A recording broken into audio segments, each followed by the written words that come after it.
Hello, everybody. Thank you. Sweetheart. Welcome back to Dungeon of the Mad Mage. This is session 20. We are sans a Mitchell Boldenhauer tonight. Get doxxed, Wow, motherfucker. Tim gave his given name. Jesus Christ. And so that means no Matashtai tonight, but that's okay. We'll just kill him off. That's fine. In the meantime, though, hey, how you doing, everybody? We have to solve Zach's white elephant problem. We do, yeah, actually. This is concerning duffel bags, shower heads, and most importantly, Dremels. I mean, I'll just be honest the with Dremels everyone. are not involved. Everyone watching, They and by are. everyone watching, I mean the user, another viewer, another LTV viewer, because you're the only one in here. You're the only one in here that's not us. So, the question is, when you go to a white elephant, do you bring something that you want? Something you want to, just in case something you don't have anything you want, you can at least go for your thing, or do you, a la Jeremy's approach, bring some bullshit that you don't actually care about because you're a terrible person? Someone else is going to care about it. I didn't say bring something bad. I said bring something you're not interested in. I expect your response in chat. It's clearly bad. we do not expect a response to anything. Anyways, we're gonna play some Dungeons and Dragons. But before we actually, normally this is where I would launch into the whole, hey, what happened on session 19 of Dungeons and Mad Mage? But before we get to that point, we're gonna jump onto a little tab. Oh yeah, The token tests tab. And guys, big thanks to reroll.co for granting us permission to use their token creator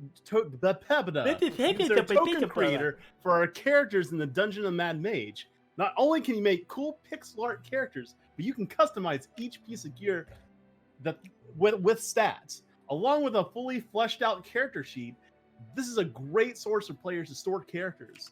And for a one-time payment of $10, you can make any number of characters and gain access to additional pieces of gear.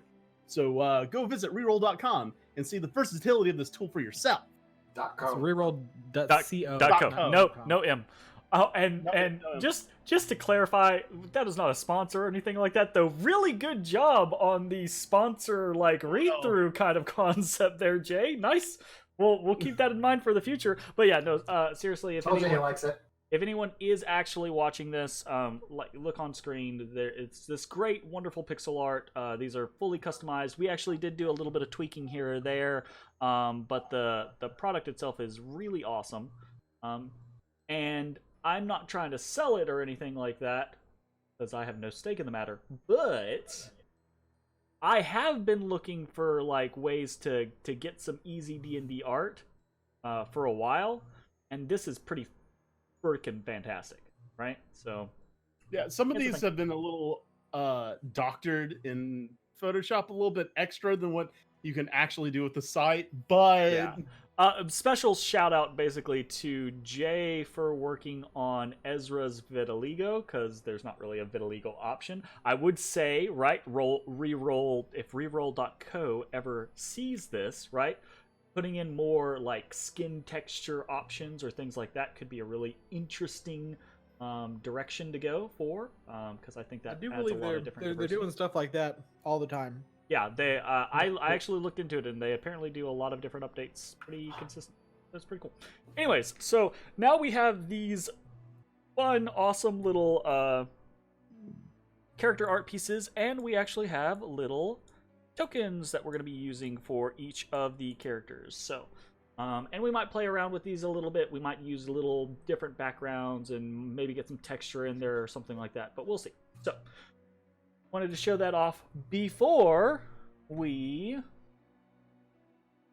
head into the recap of what is actually going to be happening, or not what's going to be happening, what happened last time on Dungeons of the Mad Mage. So, right, we need a, come on, y'all, get on it. Fucking make me a fully, acted orchestrated intro. What are you guys doing? You're falling down on the job. Jeez. I have no animation abilities or otherwise.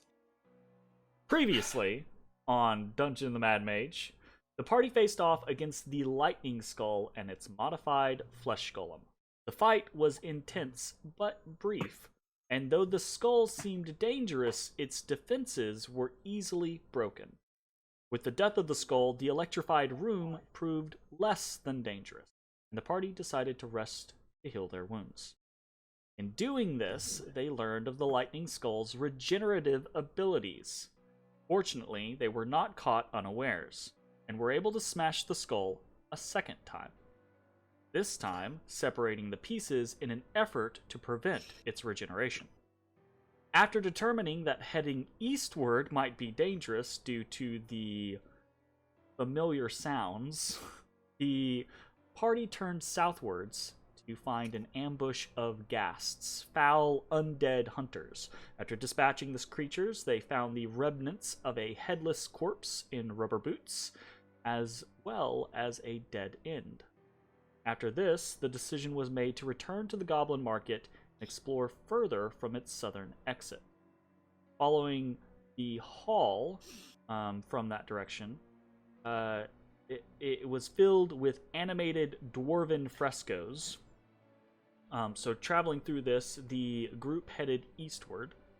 Halaster began to react as if he was in pain, almost as if the proximity to his targets was harming him. In seeking the targets, the party entered into a massive chamber and was shortly attacked by a gigantic gelatinous cube. Dispatching the creature was relatively quick, but it left many injured. But Halaster's condition offered no time to rest. The party healed their wounds with potions collected, the glass skull that had been inside the cube, and headed further east. Here, the walls showed horrible paintings of mages being twisted into hideous monstrosities. But more importantly, here the party found Midna Alberth, cleric of Shar, one of the individuals had killed Halaster. The Revenant was incensed and charged the raven-haired woman, and though she was strong, she was ill-prepared to face the creature of vengeance that she had helped create. The party stood by while Halaster exacted his revenge, though Ashes did step in finish the kill more mercifully. Halaster took from Midna his holy symbol. In that moment, was released from his bonds.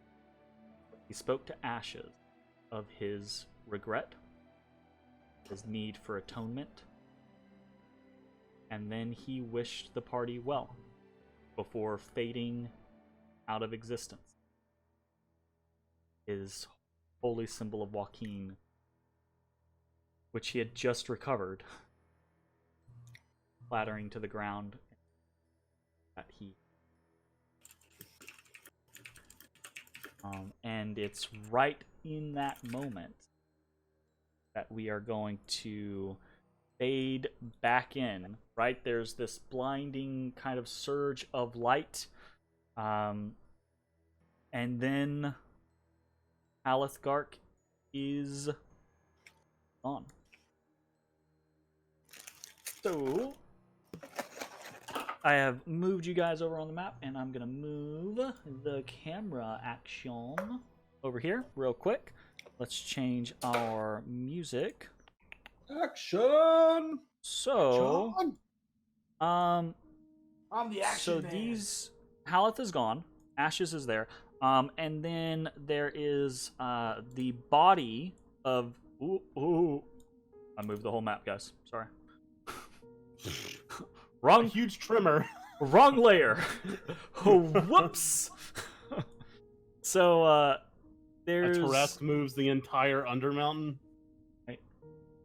There is Midna Talberth's body laying on the kind of it's kind of like the sedan, kind of like arm throw chair, that type of thing.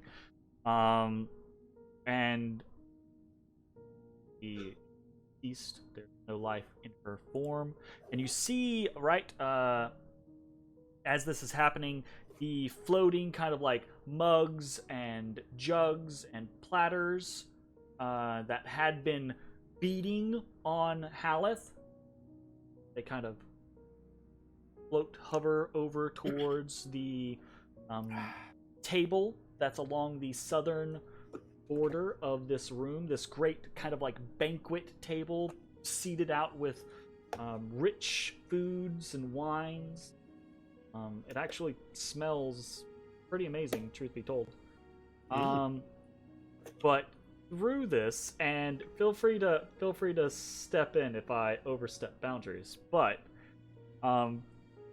through this, the only thing you guys hear is this kind of quiet sobbing from out in the hall. Oh. I was like, witness! Well, you're kind of right. Why did you, like, jump into the kill the witness voice? I didn't say kill the witness, I just said witness. Okay. Alright, so, after speaking with Hallis and him disappearing, Ashes will walk up to where he disappeared, bend down to the ground, and pick up his holy symbol. He'll then take his sword and put the blade kind of like under his arm so that his hands are free, and tie his holy symbol to the pommel of his sword so that it hangs off kind of like a charm.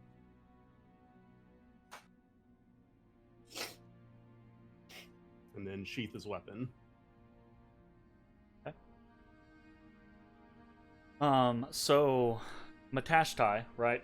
And this is not me really ad-libbing. This is what Mitch had done last session. Matashtai has kind of walked over to you, Ezrah, and is standing over you, kind of not really saying much, but just trying to be there, to be consoling towards you, right? And you see kind of like little streaks down his face.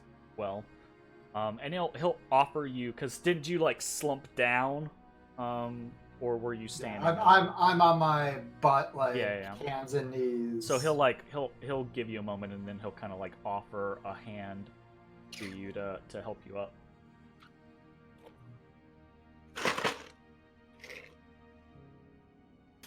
It'll take a couple moments before he'll accept it, but he waits. Like, he's patient about it. Like, you can see that this has hit him relatively hard as well. He is not sad that you're taking your time, because that gives him more time. So in the meantime, within this great room, I wanna look around. Sure, yeah. So there are, I'll re-describe the room to kind of like establish it again, but there's flickering torchlight. Each of the corners has a kind of this 15-foot high iron torch sconce kind of up in the corner of the wall, lighting the entire room. There are overstuffed chairs kind of plotted in a semicircle in the center of the room. There's a series of small tables for placing food and platters and wine goblets and things like that. But all along the outer wall are empty bookshelves and desks. There's the banquet table to the southern portion of the wall, and it looks like it's the only thing that really still has stuff on it, right? And it's just filled with fresh foodstuffs, copper platters, copper flagons, You can see it's fully set. But kind of hanging over it is this pretty large portrait, right? More of like a kind of like a bust style 2.5 by like 4 or 5 feet long or high, right? It's pretty big up on the wall. And it's a smiling Halaster Blackcloak. Of course. Okay. I mean, other than that, the only thing of interest that's really in the room, just from cursory glancing, is, well, the body of Midna Talberth. I'd like to loot the body. Okay. So you can do so, really. She is wearing armor, chainmail, shirt. She has a small mace, right? Not flanged or anything like that. It's actually kind of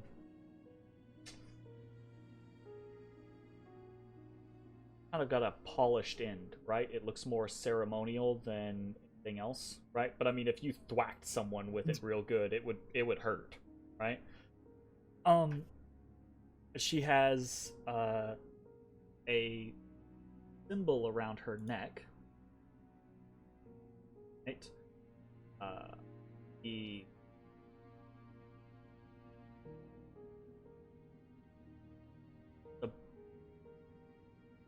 It's a black disc, right? With looks like some sort of texture, and then it's just outlined in purple. Mm-hmm. And so those are kind of like the outward things, but assuming you loot, when you loot the body, you kind of like frisk through pockets and stuff like that. You do find a small coin purse that has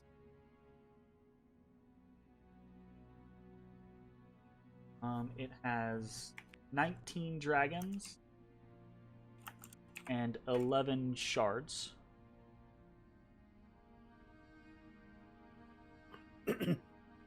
You find a small potion in a vial. It's a little red potion. Looks super familiar.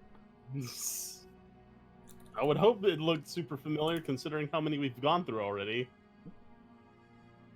And then you see, you find something a little unfamiliar. It's a little wooden case, right? Something like you would keep. I don't know. It's the size of like a flute case or something like that, right? Is there a flute in it? Did you check? Yes, I do. There is. I open it away from my face. You open it away. There is no flute in it, but there is a scroll. I was really hoping she was a flautist. Same. Yeah, there is a scroll inside, upon which is scrawled some arcane, esoteric knowledge. Arcane junk, got it. Yep. Know who that's going to. And other than that, and I think now is probably an opportune time to talk about this as well. Because we skipped it last session. Experience. So, for completing Alethgark's quest for vengeance, you all are awarded 500 experience. Cool. Okay. 7-1. And then for the defeat of Midna Talberth, Master of the Unseen, which happened in less than anticipated way. You guys receive 150. That was not expected. Did we somehow manage to sneak up on her? Like, what happened there? Well, the way it happened was like the defeat. Yes, that was expected. The way it happened was unexpected. Was it though? A little bit, just a tad. Okay, so 500 XP for Halaster's quest. 150 XP for.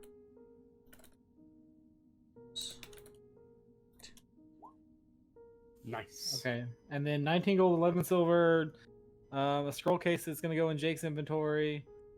And yes, it is. Oh, you're not taking dead scrolls now? Okay, it's in mine then. He's got feeble arms. It's not that he don't want to. It's a scroll. How much does it weigh? Well, I mean, in the case, probably like 10 pounds.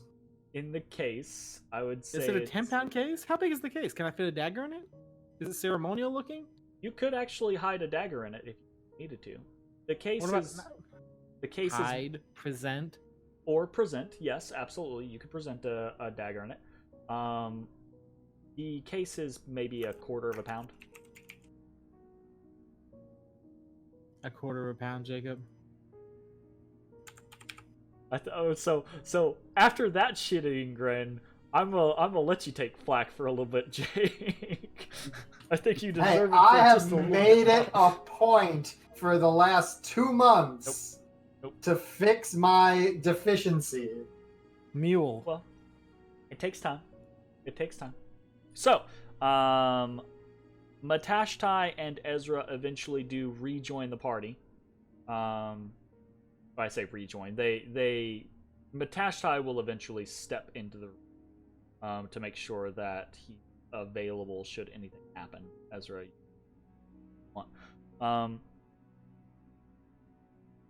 which is a good question. What is it that you all would actually like to do? Without the pressure, right? The urgency of Halathgark's quest to guide you. What lies in store for our plucky band of adventurers? Wait, what's POH? Potion of healing. Oh. There was 2 silver in there too? Did I miss that? 11 copper, I mean? 11 shards. No copper. Oh, that's what I thought. 19 dragons, 19 gold, 11 silver. Yeah, I just did all the math to make it smallest factor possible.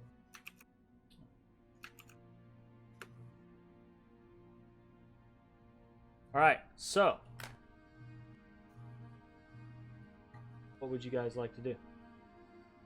I'll walk up to Edna's body and I'll take my bolt out of her. Yeah. And then I'll just do like kind of the respectful thing, like I'll close her mouth, shut her eyes. As you reach towards her body, right, Ashes, to retrieve your bolt, you just do it instinctually out of habit. This is what you do. This is respect. Your hand grasps around the bolt itself and immediately begins to burn and sizzle. You take 1 point of burning damage, and you rear back, right? You retract your hand and kind of like clench your teeth. It feels like you just grabbed silver while in form. Feels like I grabbed silver. And you see the symbol, a symbol that you are somewhat familiar with. You see the symbol of Shar around her neck, and it glows with a faint purple light. Shar, you say? I do say. All right, never mind. I'm done fucking with that. That bitch can sit there and rot. Oh, wow. Okay. Matashtai, I'll say Matashtai kind of like, he bites. He witnesses the interaction and he kind of, You okay, Ashes? What was that? It's nothing. Just I think I figured out what god she serves. Oh? I don't know much about this world's gods.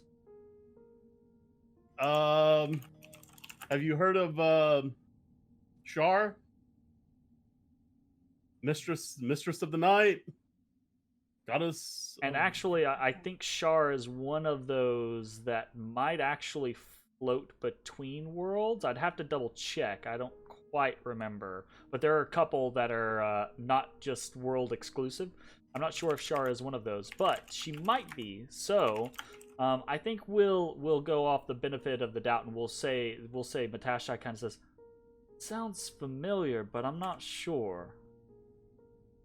Right. Let's just say she's a very unpleasant god. Matashtai kind of says, "I don't know. I think most of them are unpleasant a lot of the times." To be fair, I haven't interacted with a whole lot of them.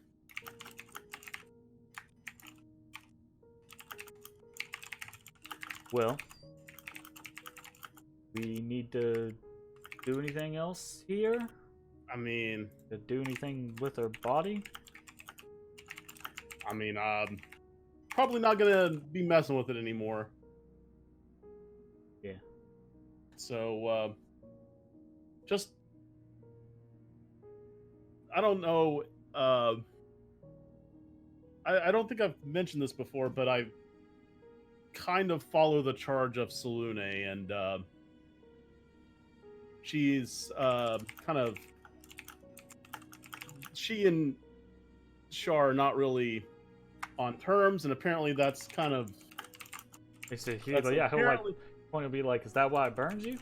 Yeah, I'm thinking that's why that kind of burned me. So He kind of steps forward, just like over, reaches down, grabs the bolt, out. I mean that Kind of hands that it makes towards sense. Thanks. you. You take it and you burn again. No, you bullshit. It's not the blood. It's not.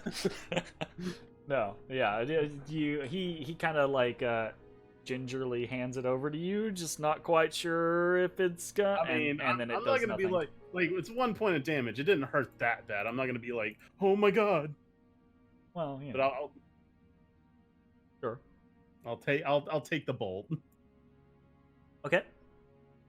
And then Matashtai And will. I'll thank him for retrieving it for me. So yeah, no problem. Hey, Bones, find anything? Yes. Cool. Where y'all want to go? I don't know. I've already drank like 13 potions, so we should definitely do something. I mean, it would be a shame to go through all those potions and then just head back. Might as well expend some more resources before we. So Matashtai will say, "Okay, well, we had all that stuff westward, back where we started, before the Goblin Market. Do we want to go back and see that stuff, or since we're already over here, do we just want to kind of explore around?" Well, here's the thing, right? There were more ways here- up north, or we I could don't head think- south. The other one was south. Yeah. Oh, you mean Rex? Oh, right. I mean, do Might we? as well finish what we came to do. Well, here's the thing. do we even care about that now? I mean, Here's the Alet's thing. gone. health's gone, but what those three did to him, Rex hasn't answered for it. Sure. What about what they did to the other guy too? It's not right to trap people. I mean, I wouldn't mind having a word with him.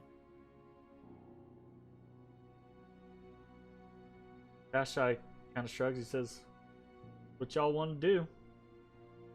I will say though, I don't really have a. Sorry. He'll say, "I don't really have a direction. I think until we get a little lower in the dungeons." Well, we gotta clear it anyway. Let's go while we still know about where that dude was. Where Rex was. I mean, fair enough for me. Now, I know we got some places that, we kind of rushed here because Halip's condition. We now have the opportunity to explore things. And we have learned in the past that if we leave things behind, if there were things there, they may no longer be there. So...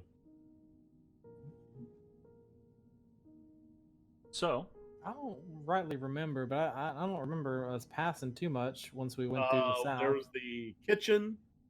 So yeah. Once we went through the south, though. Sure. Right. I think prior to that, the only thing you guys have really passed is at the far west you had the kitchen area, and then a little north of that there was a door that you guys didn't really inspect.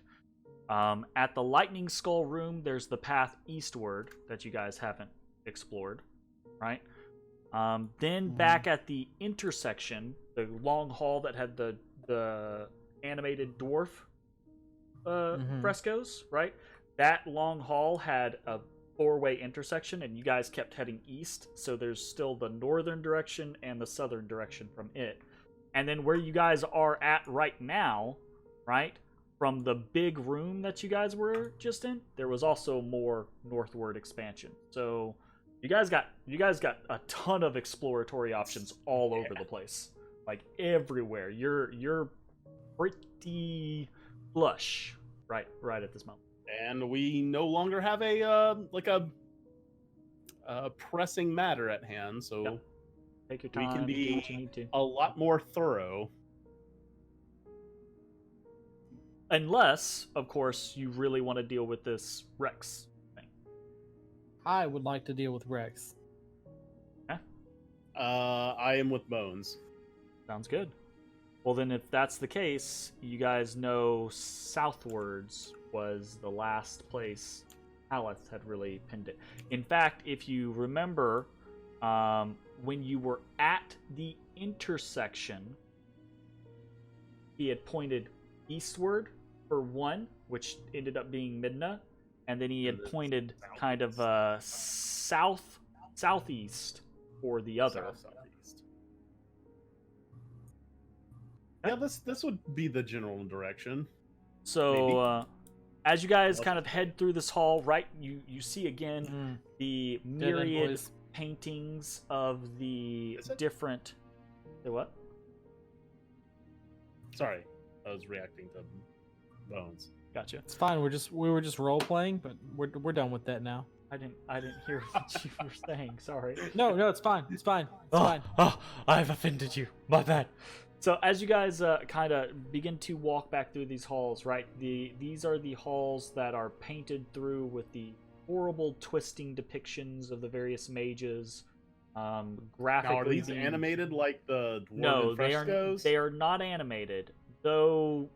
They have an oddly haunting quality to them. They're incredibly detailed, and they're horribly twisted. So you find yourself on occasion like looking back at something and questioning whether it's in the exact same position that it was. But every time you do, you're pretty sure it's just really weird and gives you the willies. So it's probably not moving. Probably not.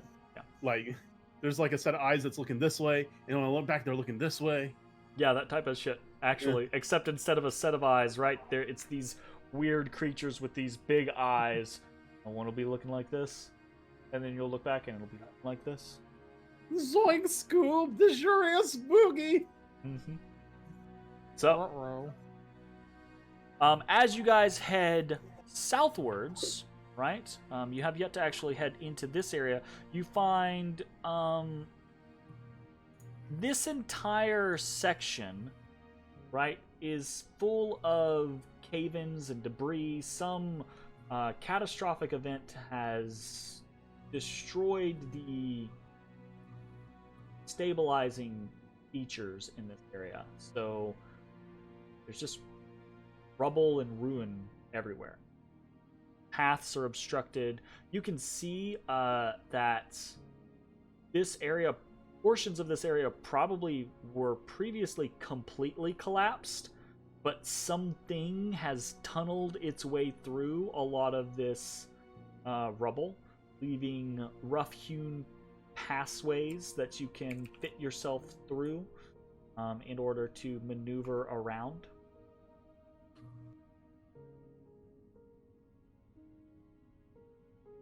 Okay.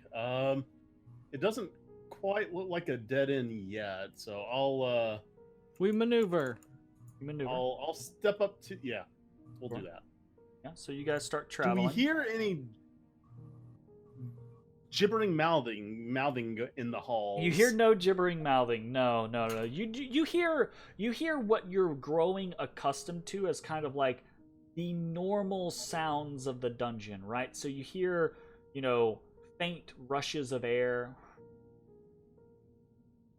from far off in the distance. You'll occasionally hear something like a squeak or a clatter or something like that, but it's normally not nearby. It's normally echoing through a series of hallways, right?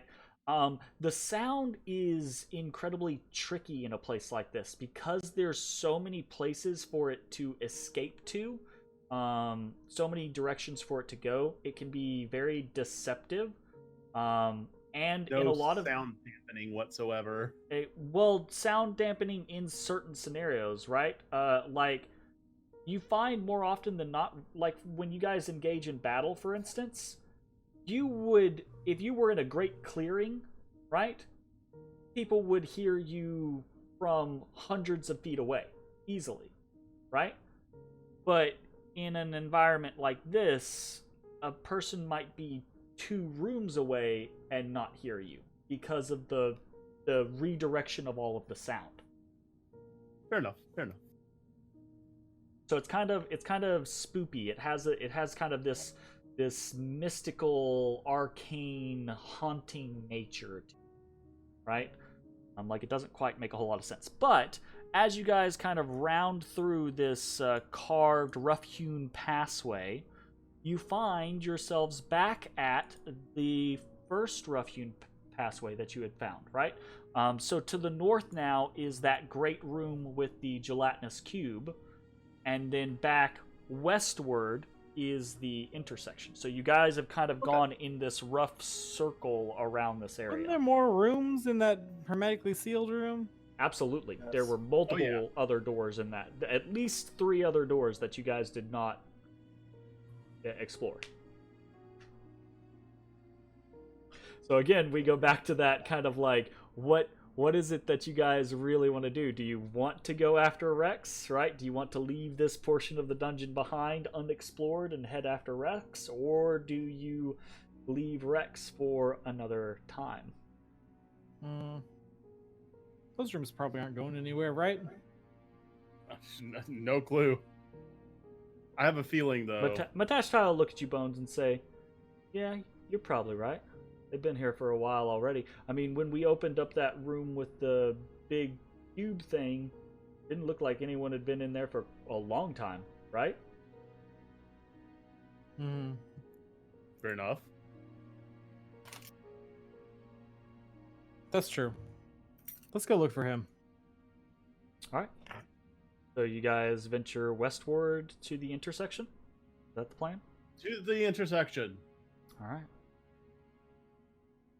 Easy enough. As you make your way down the hall, the animated frescoes of dwarven life seem The movies.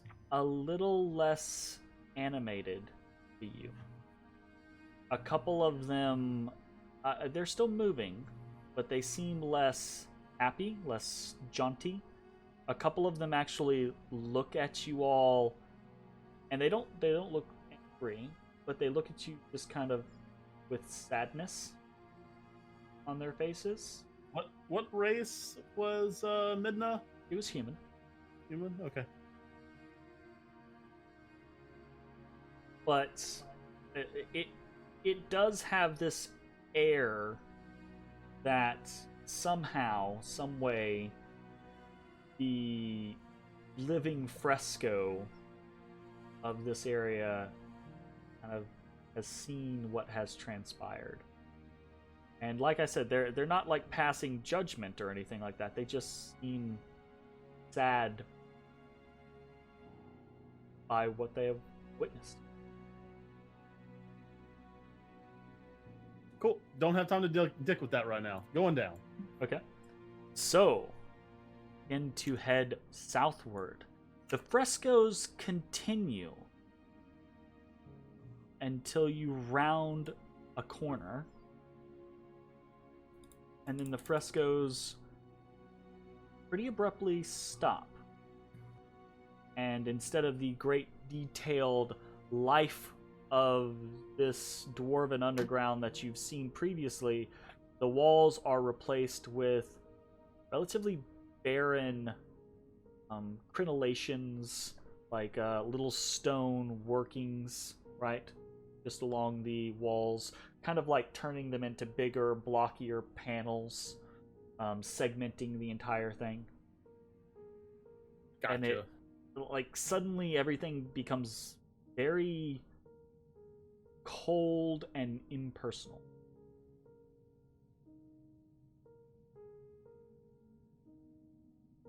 So much so, you actually feel the temperature drop. It's not drastic. It's not like you've suddenly stepped into this like ghostly area, right? Where it just sends chills up your spine. Just like someone messing with the thermostat a little bit. Yeah, it's just like a couple degrees. It just suddenly, like, you get a little goosebump up your arm, you know, little chill ripples over you. And this long, unbroken hall stretches out. Oh, this doesn't seem like south at all. Guys begin to travel eastward now. And after about 100 paces or so, you see the hall continue eastward, but you see one of those, right, tunneled board sections sprouting into the north, into the wall itself, carving a rough-hewn path northward. I get up close to Ashes so as not to be loud. Can't be much. I'll just check real fast. All right. We'll watch out here. Okay. The Bones, you go, I'm assuming, stealthily. Sneakily as fuck. Sneak me up, daddy. Ooh, baby. Never ask for a stealth roll like that again, please. I thought it was fantastic. What are you talking about? Not me again, up, daddy. ever. Okay, so Bones moves forward through this rough-hewn, rubble-strewn pathway, right? Silently, disturbing nothing. And as soon as he disappears around the corner, might as well not exist. Ghosted. Bones. I am the wind. That's maybe in the wind. What you see before you is a small series of halls. These hallways are lined with so let me start over. The crumbling, rough-hewn tunnel just through solid rock lets out into actual architecture, like this was designed and crafted and created, not rough carved. And these hallways are lined with crumbling stone tables and shelves upon which rest sturdy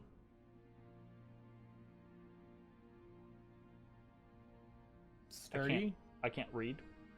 I apologize. No. No. So upon which rest sturdy dwarven items for craftsmen. You see small anvils, whetstones, tongs, hammers, chisels, and other tools of the forge, lining this entire hall, up and down the entire thing.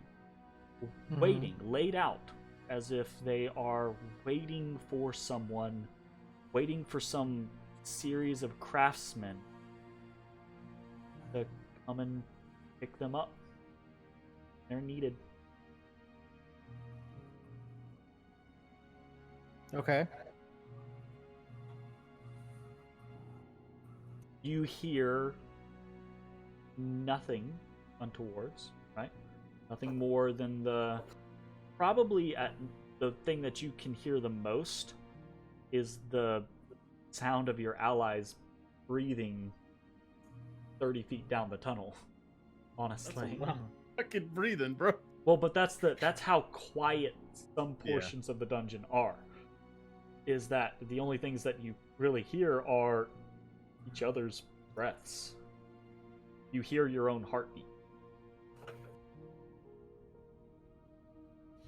Okay. I'll keep going, I guess. Okay. All these tools on the wall, they're all for traditional dwarven things. Smithing, stone cutting, I would assume. Yes, yeah, Or definitely. are these just a bunch of like really well-made tools? They are really well-made tools. They definitely look, they do not look rusted. They do not look like the passage of time has really marred them. They don't, let me rephrase that. They don't seem like magic, right? There is wear on them. But they're just finely crafted tools. There's a thick layer of dust kind of covering the whole thing. Like they just haven't been disturbed in ages. And now that you think about it, the tunnel that you passed through seems maybe relatively new, right? As you come to this corner and you look into this small chamber southwards, you see you're almost sorry. It makes sense. It would make sense if there was some forge here and a bellows, perhaps, right? Installed into this small room to the south. But instead you find what seems to be all of the parts and pieces for such thing. As if maybe they were either never put together, or maybe this is where spare parts for those types of things were kept. Maybe you've wandered into some ancient spare room where all the extras are.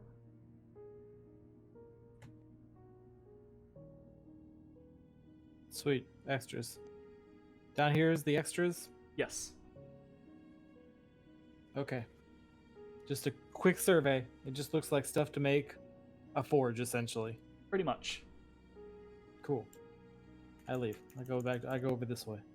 All right, so you walk the stretch down the hall, passing series after series of different intricate tools. Once you get close to the end of this hall, though, the tables and the hooks start to dissipate, right? And as you round the corner, there's nothing. None of that type of thing. There are no tools or spare parts or anything. And you peek around the corner, the corner of the room. Over here, the corner of the room actually curves back eastward, and you see embedded into the wall at the end of this hallway an archway made of stone. It looks ancient. It looks, and when I say ancient, I don't just mean like it's covered in dust, it looks old, it looks undisturbed. It looks ancient in design. It is an archaic kind of style. A scenario where large chunks of stone are seated atop each other until they kind of curve and they meet at a keystone, and the keystone is wedged. The whole thing works because the pressure of the blocks upon the keystone keep it together. And plainly visible on this keystone at the top of the archway is the image, the kind of like carved and painted image of a dead tree.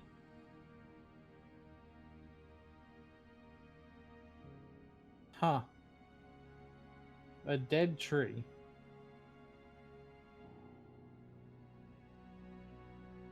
Is this like an archway set in the wall, or is it like an archway before the wall? It is... Double check. I believe it is... Like, is it like right here, or it's is it... No, yeah, it's embedded in the wall. Okay. Huh. A dead tree.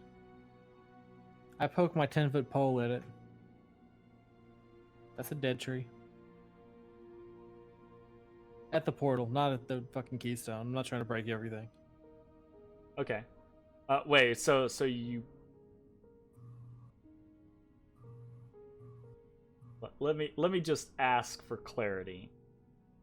Are you gonna poke around to see if anything happens? No, you said it's an archway. I'm poking into the archway. Okay. Sure. Makes sense to me. Gotcha.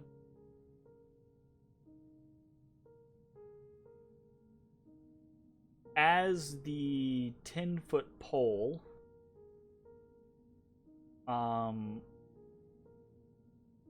enters into the kind of space, right? Mm-hmm.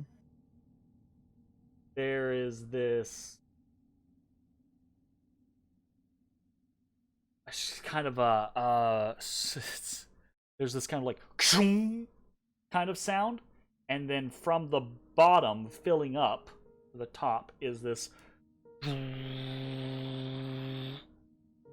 shimmering grayish kind of almost fluid looking light that fills the entire archway. Okay. I leave and go get them. Okay. All right.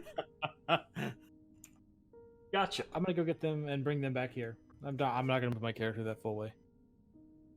So it has been probably about 2 minutes as Bones is silently, quietly walking, checking through this entire area. Are you guys doing anything particular? Or are you just waiting, keeping watch?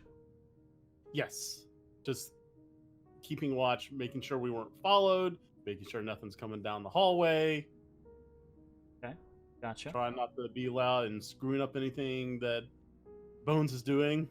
So you're not being loud or doing anything like that. You're very quiet. Correct.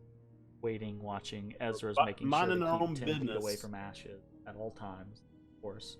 Okay. Every once in a while, there's a sniffle. Sniffle, yeah. I think Matashtai is probably, he's kind of like wiped his face clean. He looks back. He's kind of got the slightly red eyes now, but other than that, he's It's like that weird periodic thing where you're getting over a cry, but your like oxygen is acting weird, so it's like the Absolutely. Yeah. So Bones eventually shows back up at the end of the rough-hewn hall, where it kind of like quietly waves you guys inward to lead you forward. And Matashtai will start moving that way. So, as everyone rounds the corner, right, you all begin to see what I've already described to Bones. You see row upon row of these finely crafted dwarven tools, layers of dust over them. And then you're led by Bones to the far western end, a little ways south.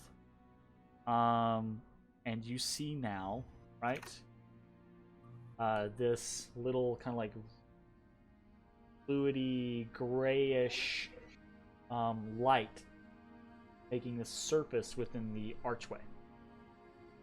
And it's roughly this time, right? I'm guessing here, ballparking. But it's roughly this point, as you guys kind of all begin to see it, that it goes...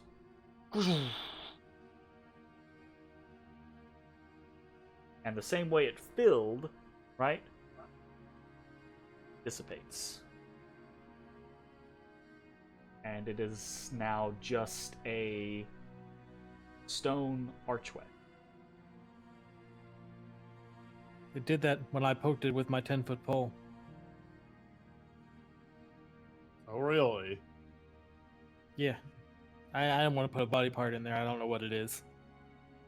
I wouldn't want to put a body part in that either. Ezra, what is it?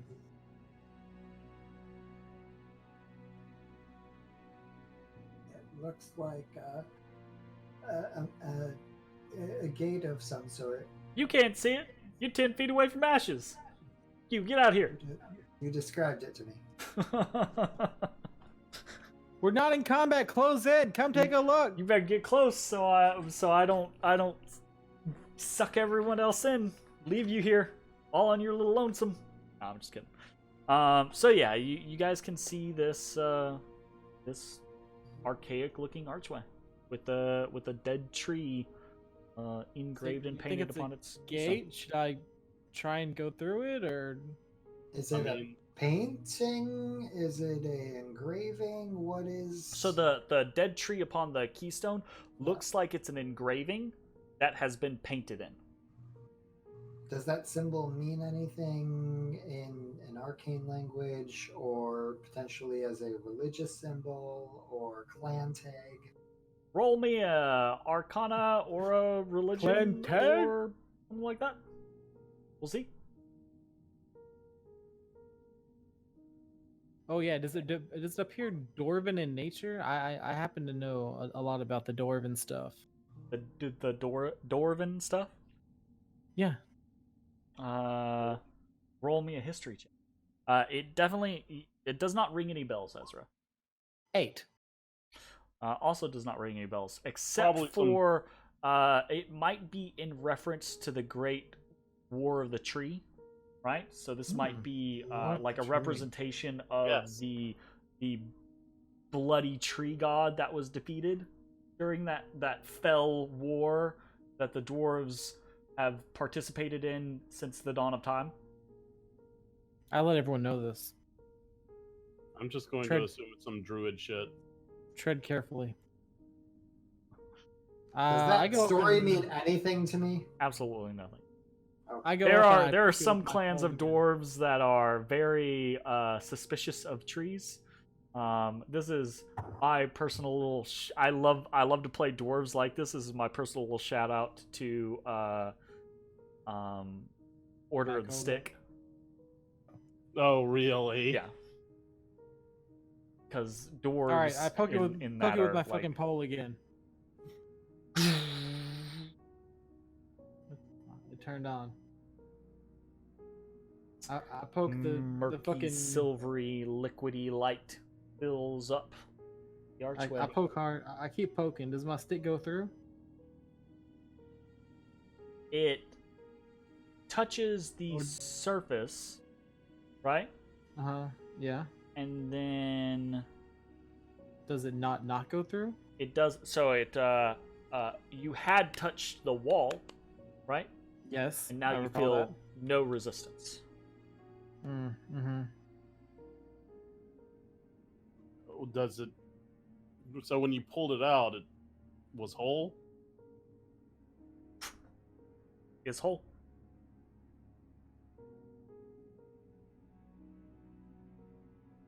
What's the worst that can happen? Hey, grab my back You know what? real Do fast, it. Ashes. The longer we take, the farther Rex is getting away. All right, go ahead. I believe in you. It doesn't look silver and deadly to you or anything.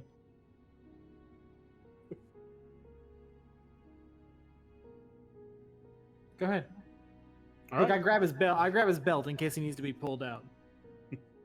All right. If he starts screaming, I press into the wall and hit the right arrow key 50 bajillion times. Do not do that. So you're gonna try to enter into this portal. Yeah, I'll put my hand against it and. Your hand touches, right, and it meets a kind of a gentle resistance. You feel, right, this kind of warm, murky liquid kind of like lapping at your flesh all around the hand that you put on there. And I'll you go gotta ahead and push my hand push through. No pain. And there's no... this... The resistance, the kind of like slight resistance, turns into a wall. And you all hear this, "Stop!" echoing in your minds. Does this voice sound Go familiar? no further. You do not understand the danger you place yourselves in. I'll pull my hand back out. Pull the hand out. There's no residue. There's no lingering essence from the portal.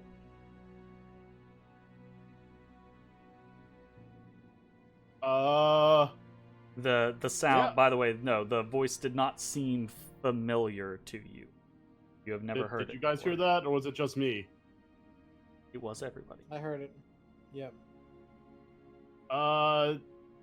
You're correct, disembodied voice. We've not known the danger we put ourselves in since the day we set foot in the Undermountain. You are not ready for this. You do not have the strength yet. What floor does it go to? The voice says, 30. I should not tell you this,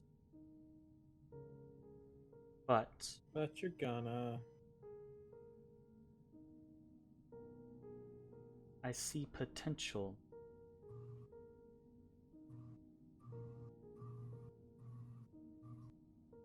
This portal leads to one like it on the 8th level. Lord. Yeah, let's leave this alone. Yeah. Thank you. Yeah, thank you. Sorry. No, I apologize. My bad. 18th. 18th? No. I'm just making. I apologize. Sorry. Damn. It leads to a portal like it on the 5th level. Oh, that's not as scary. I mean, Well, that's less that's concerning, still Less disconcerting. concerning, but still concerning. Yeah. That's just young dragons. That's not full adults yet. You know, not gonna get chopped up scary, but you know. So it Well, says, you've done us a favor. keep this knowledge to yourselves. You never met. Is it a man or a woman's voice? It sounds feminine in nature.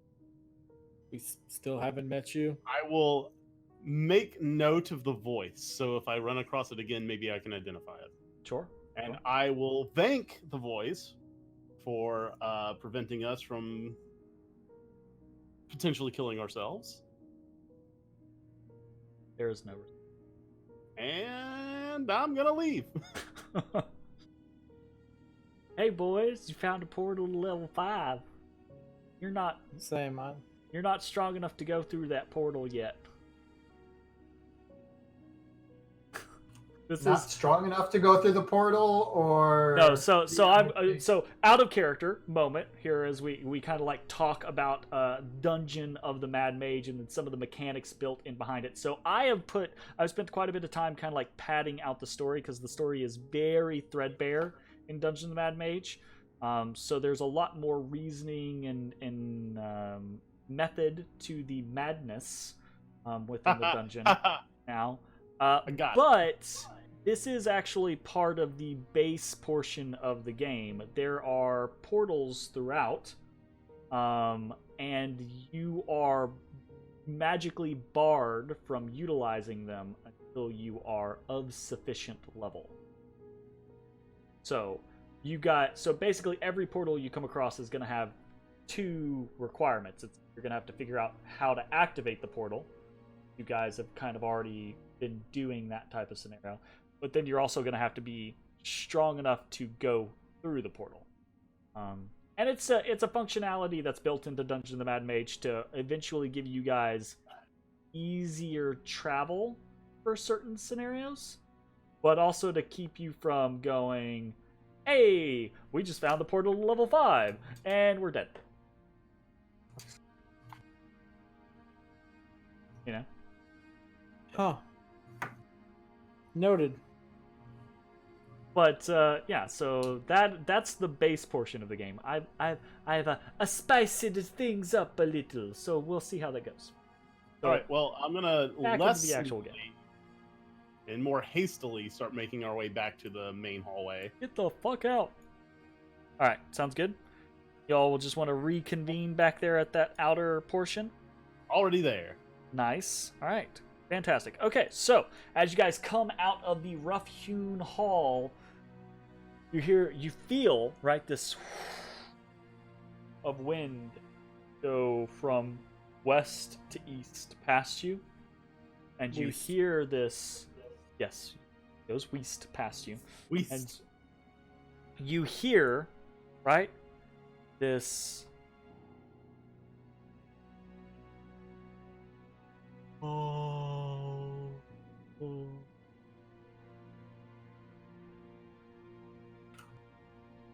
Well, that's disconcerting as all hell. It's not Ezra, right? I don't think so. No. It is just not. The sniffles. It's the sniffles. So. What next? Continue. Eastward. All right. So the tunnel eastward heads onwards into the darkness. As you guys continue that direction, eventually you all see. God damn it, Zach! Every time I fucking hear you move, it's like you want to hit a wall and just like through it. Like I did not hit a wall. I didn't even close to the wall. I purposely did not hit the wall because it angers you. It does anger me. Well, there might be stuff on the other side of the wall for you to not see. Well, I didn't do it. So but you guys find a corner, right? You find this eastward wall, nondescript, dead ends, right? And then heads southward. Again, out of your vision. Far, far beyond your vision. Wow. Well, we wanted to head south. Whee!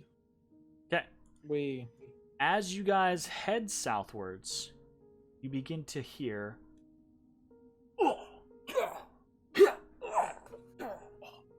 There's a scuffle. And indeed, it does sound as though there is some sort of fisticuffs, perhaps, happening upon the wind. Then I draw. Yeah, I'll draw my sword. Shall we be quiet now, boys? Or... Yes, let us try to come upon the battle in silence. God damn. I'm sniffling really loudly. Oh. Ezra sneezes twice, back to back. No, it's Oh, not yeah. cold. It's No, yeah, I sadness. know, but it's still like that. It's you're crying, and now you're just all like you're gummed up, so you just like. Oh, sorry. That's a disadvantage. Okay, so as you guys round southwards, ooh, ashes.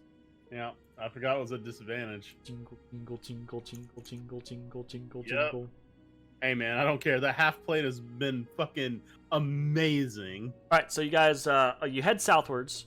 You find yourself at another corner. The way that you have come disappeared back into the darkness, the north.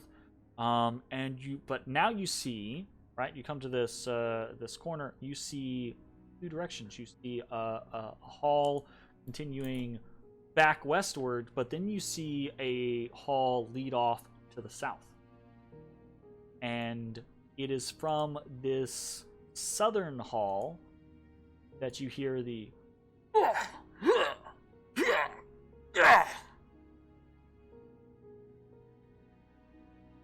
Yes, we hear those things.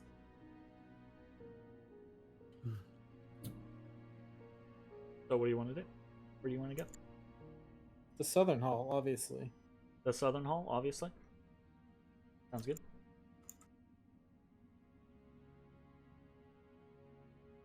The fucking thingy things. I have some things I have forgotten to go back and fix after the great debacle of Oopsie. the great Roll20 debacle of losing the whole game and all of the work that I had done in it.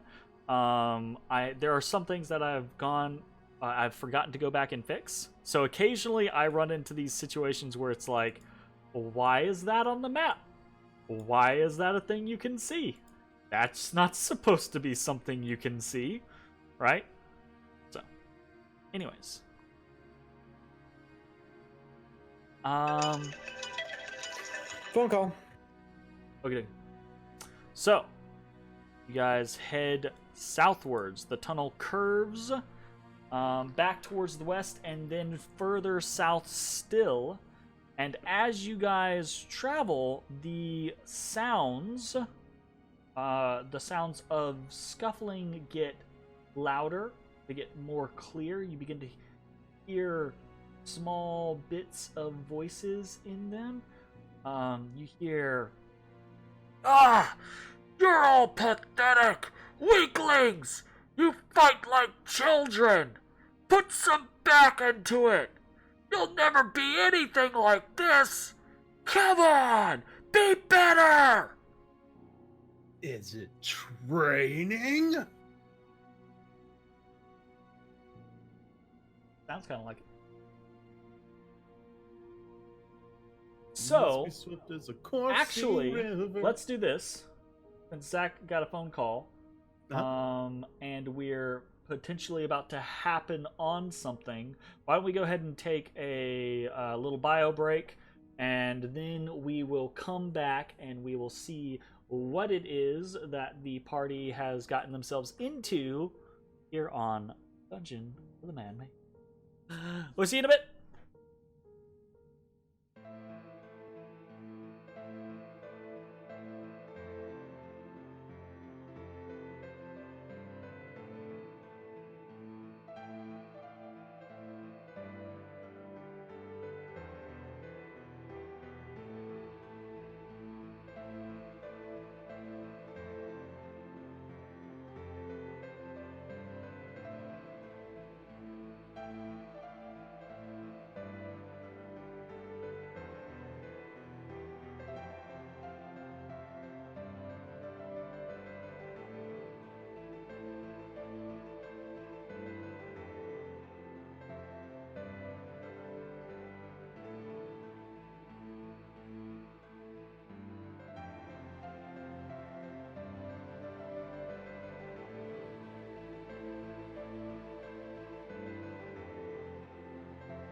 everybody.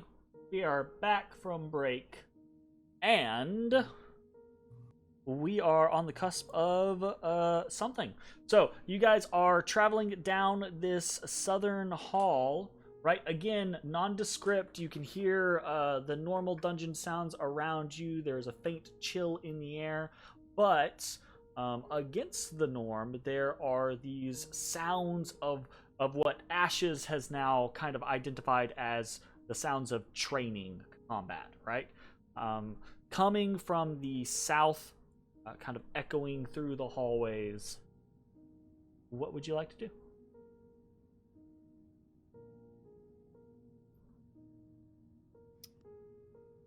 Continue. Go forward. Okay.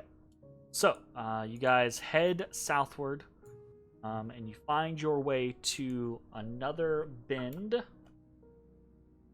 And you see a couple of interesting things from your perspective at the corner there, Bones, right?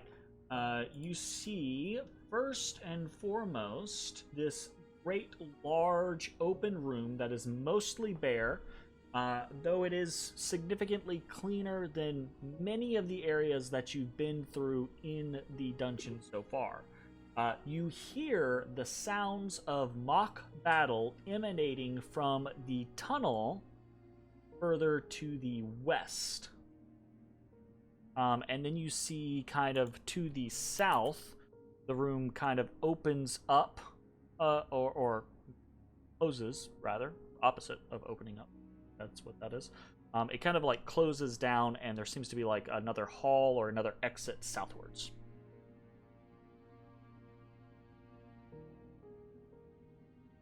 Okay. Is it just me, or is your throat dry? I think I need to. Do you need to quaff a potion? Wow. Holy shit. No, I'm good. Actually, you know. Okay. Okay, so you again, assuming you guys are being very stealthy about this, but, well, I say very stealthy about this. So let me pull the checks. I'm being stealthy AF. Some say, hey, you know, Bones, how are you so stealthy? And I just say, I was born this way. You say, how are you so stealthy? And you hear nothing, and then you look up, and then you see nothing. That's right. See nothing. Nothing. Okay. So, Bones, as you kind of come to the edge of this room, it's a big room. High ceilings, maybe 30, 40 feet up. There is this kind of odd working to the south, right, of the room. It's kind of this tiered inclined wall, right? But it leads down to this great stone doorway in the south. But across the way, you can hear, right, the hoots and howls, the shouts of what sounds to be like mock combat, right? No cries of pain or agony. And then there's this voice throughout it all. Come on, you curs! Fight like God! Like you don't suck! Can't believe this is all they give me to work with! You're worthless! You're trash! You're the reason we can't keep a fist on these places! Did they terrible! send me daughters when I asked for sons? Daughters would be preferable!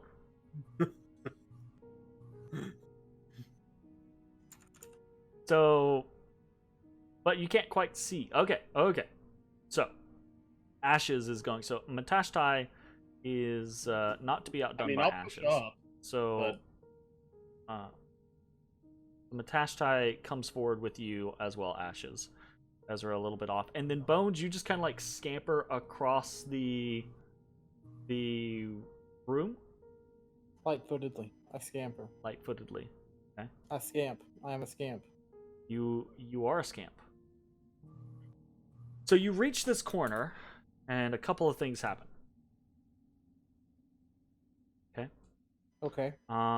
First, you can kind of see a little bit into this other chamber, right? A similarly sized chamber, but you see, kind of standing in the center of this chamber, there is a painted blood circle that seems to have these equidistant spokes extending out of it, right? And in the center of that circle is a woman. The woman before you is tall, broad, fair-skinned. She has a vest that she's wearing that leaves her incredibly muscular arms bare. She has tattoos of thunderheads and wind, right? Thunderheads and wind down one arm, black and blue up both sides. And then she has the same kind of like thunderheads coming up over into her cheeks, and her eyes are blacked out. Okay? She has bright red hair, but the right side, of her head is shaved, and her hair, which hangs down to her shoulder, is kind of pushed over to the left side, right? And she has this kind of like gritted teeth, just face of disgust as she looks around her and just howls at the other people in the chamber. And you can see a couple of them, little groups of what look to be like bugbears and mostly human counterparts, though there is the occasional like dwarf extend with the bunch. But it's basically like this motley assortment of thugs and bugbears training against each other via fisticuffs. Right? Now, is this woman, is she like half orc or something? Like, she seems like a big woman. I mean, I guess I can't see, so it doesn't matter. Well, I mean, you can... Question asked. She just seems like a large, strong woman. Okay.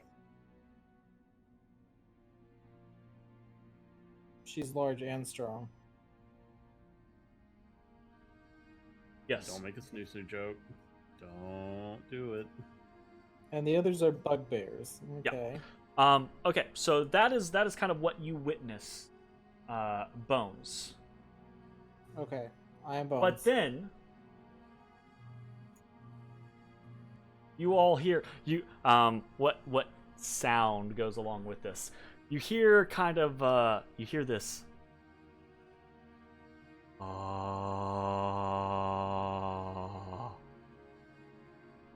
and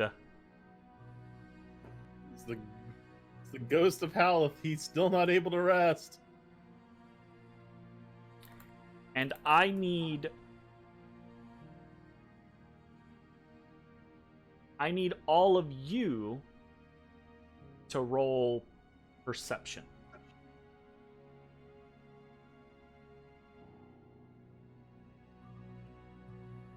Perceiving. Wow, with that -1. Ooh. Okay. Well, really bad roll on my part. Holy crap.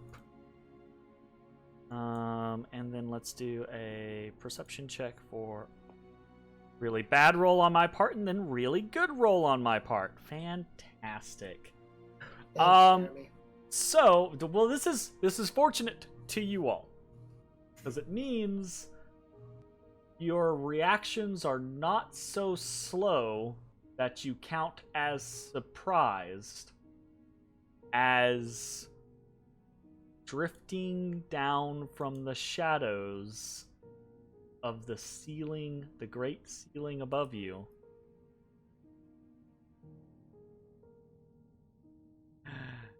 Is this? Good lord, a fucking... I need beholder? everyone to select their tokens and roll initiative. Fucking undead beholder? Good Ah! game, guys. Good game. Okie dokie. They are nowhere near their living relatives. Hey, spoilers, Jacob. Unfortunately, I don't get to tag one of you guys. Like it doesn't surprise you. You guys are not. So. I mean, we're Zach, down the hallway. You wouldn't throw something that could one-shot kill us. True. That's true. At this point in the dungeon. Agree to disagree. So. I mean, so here's the thing. There's never been a point where we have, like, legitimately run from a fight. Every single fight, every single campaign has been, we're either going to kill this thing or die. Yep. Yeah, you guys refuse to run. Like, it's like... Hey, I have always posed the question in shitty situations, fight or flight. And nobody said flight. No one ever I says flight. also don't feel like, at least in the times I've played with you guys, the fights don't inherently feel like it's well beyond our capabilities. It's not like, It's very... spoiler, folks, it's not Critical Role when 5 ancient dragons come against a party of level 11. Well, so I will say that kind of in one way how you can look at it, that you guys have fled once, and it was when you absolutely felt just overwhelming. Yeah, you fled in out of the abyss when you met Demogorgon for the first time, because you were like, oh shit. No, right? This is easily beyond our capabilities. I mean, I'd argue that's a technicality because it's a fucking... Well, but that's the thing. Demon Like, Prince? So there, don't get me wrong. And So we there's were what, the level- concept of, like, you could run from a fight just because it's a strategy to run from a fight. That's a viable strategy to say, hey, nope, we're going to run from this fight and we're going to come back, or we're going to set an ambush, or we're going to do something, right? But we're not going to fight this on even terms. That's a viable strategy. You guys don't take that strategy, and that's perfectly acceptable.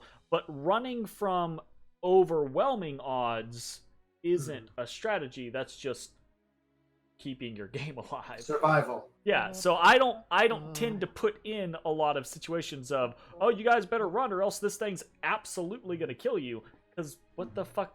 How is that fun? Right? It's okay once in a while for like a little bit of suspense to like see your enemy far before you can defeat them. But, yeah, story beat or what have you. But it's no fun if I'm like every other thing. It's like, well, here's 15 ancient dragons. What you guys gonna do? Kill them all. Fight. $1 million baby. $1 million baby myself. Why is that your go-to? Because I love it. I love what I love about that Jesus. is that kind of a death is not something that happens instantaneously in a fight where it's like you have no recourse to actually pull that off To bite your own tongue? and then be saved and then only to be put down at a later time by your what was it, mentor? Coach, mentor, Coach, yeah. well, Oh, yeah. click the wrong thing. You dumb. Ha ha! Would anyone do me the honors of running Matashtai in combat? I can do it. I think I did at one point have control of his sheet. I don't know if you took it away though. I would assume that you do not have it in you. Yeah, you took it away. Edit it in real quick. There you go. All right. So, this great, actually, there's a little piece that comes with this. Descending from the ceiling is a rotting sphere with a circular, large, blind eye. Several tentacles with smaller eyes writhe around the outer edge of the creature. You can see this eye, this great central eye, is blind, has been kind of painted over with some milky white like a liquid. Giant fucking cataract. Gross. So, to start things off, is Matashtai. What would Matashtai like to do? Let's actually Sorry, I'm battle going map. through his shit to try and figure out what the fuck he would do. I would assume in this scenario it's probably... Stab it with his spear? Well, it's 30 feet up in the air. Sorry, let me rephrase. Really? It's 30 feet up in the air. Toss his spear at it? So I would assume he would probably go for his bow and do the whole Kinsei shot, Yeah, I would agree with that. fucking shoot arrows bullshit mechanic. Well, I say bullshit mechanic. Perfectly acceptable mechanic. Perfectly acceptable mechanic. And using his bonus action to Kensei shot, he'll take 2 shots. Okay, have at it. Flip, flip. Fires up into the air, and it kind of like disappears into the writhing mass of tentacles, but doesn't seem to connect. That second shot, though, that definitely thuds into the undead corpse. There's no cry, there's no utterance of pain or signifier that the beast even cares. But the arrow embeds deeply. Anything else for Matashtai's turn? Okay, so it kind of rushes. He would have moved that way. Sorry.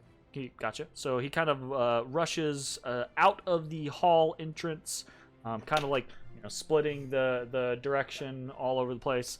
And then Ashes, you're up. Ashes is gonna run underneath the creature, unable to reach. He's going to prep for the next turn by transforming into his lycanthropic form, and then as a bonus action, casting the Rite of Storm upon his claws. So you guys see and hear Ashes go through the right, form of a werewolf, and then his claws. Which rite did you do? Storm. So okay. They crack with loud energy, and and is Ashes is at the ready. My turn. Dope. Bones, you're up. I'm up. You're up. 30 feet in the air.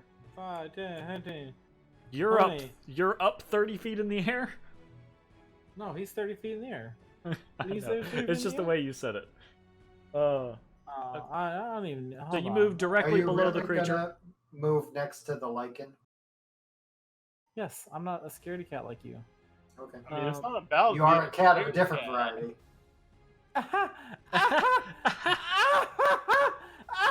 Fuck you. I move up here and I whip my storm boomerang at it. Wow. Okay, so that hit. It definitely does hit. So that is 7 lightning or 7 bludgeoning. 7 lightning. Okay. So there's this discharge as the storm boomerang connects with the beholder and then clatters down through the air, right? Falling beneath it. And it's a Constitution 7th throw. And that is a 12. Damn, That's done. barely. Okay, cool. Yeah, pretty close, pretty close. Yep. Okay. Turn over. Turn over. Is Ezrah Why do beholders have such Rothinel? cool names? Huh? Why do beholders all have such cool names? Oh yeah, because he's fucking Nerazar the Defeated. I like it. I'm gonna reach out and claw a bitch.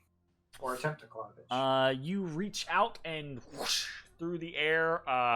Maybe part of the spectral hand connects, but it doesn't connect enough to rend through the flesh of the creature. Ineffective. Bummer. He wouldn't get his undead disadvantage. Boomerino. So this. as this beholder kind of descends from like right up in the shadows, it descends down to about 30 feet and makes the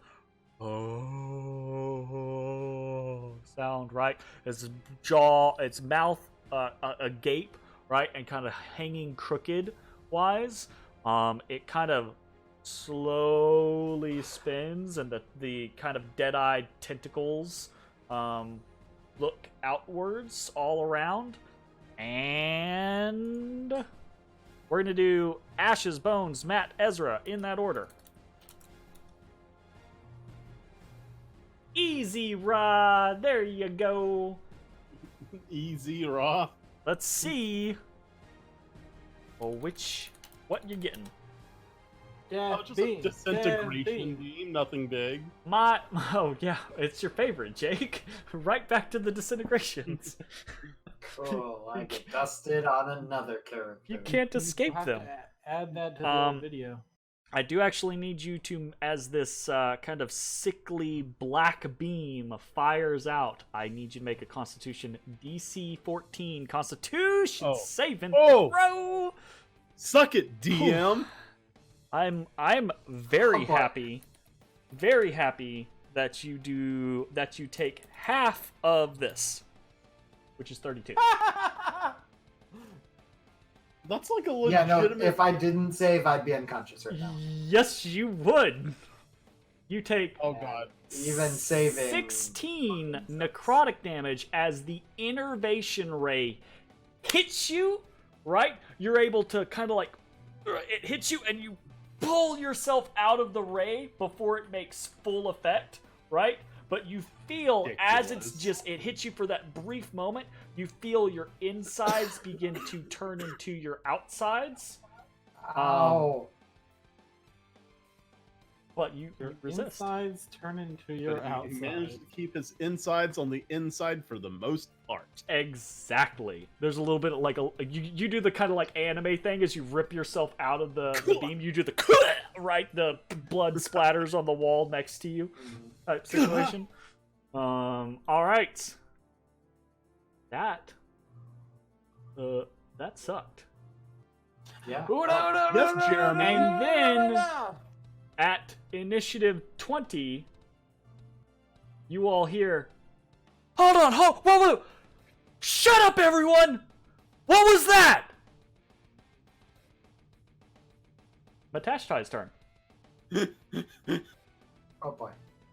Someone tell the undead beholder to be quiet.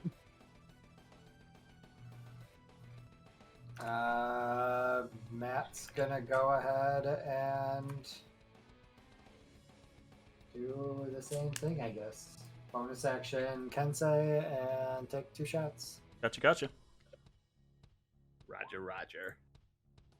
Roger. 21 definitely hits. Ooh, nice. Roger. Another 15 through the air. A 23 also definitely hits. Another 10. So Matashtai just like unerringly, right, fires arrow after arrow into this creature, and each one thuds. Doesn't really quiver. It just sinks into the deep flesh, right? But still, this creature, no reaction, no care, and because of its undead nature, right? You guys don't really have any idea of the effectiveness of what you're doing to it. So, anything else for Matashtai, or is that it? He moves over just slightly. Bit, and that was his, Sounds good. Ashes. You're hulked out. This thing is still 25 feet up in the air above you, right? You hear shouts down to the southwest behind, right? So what do you want to do?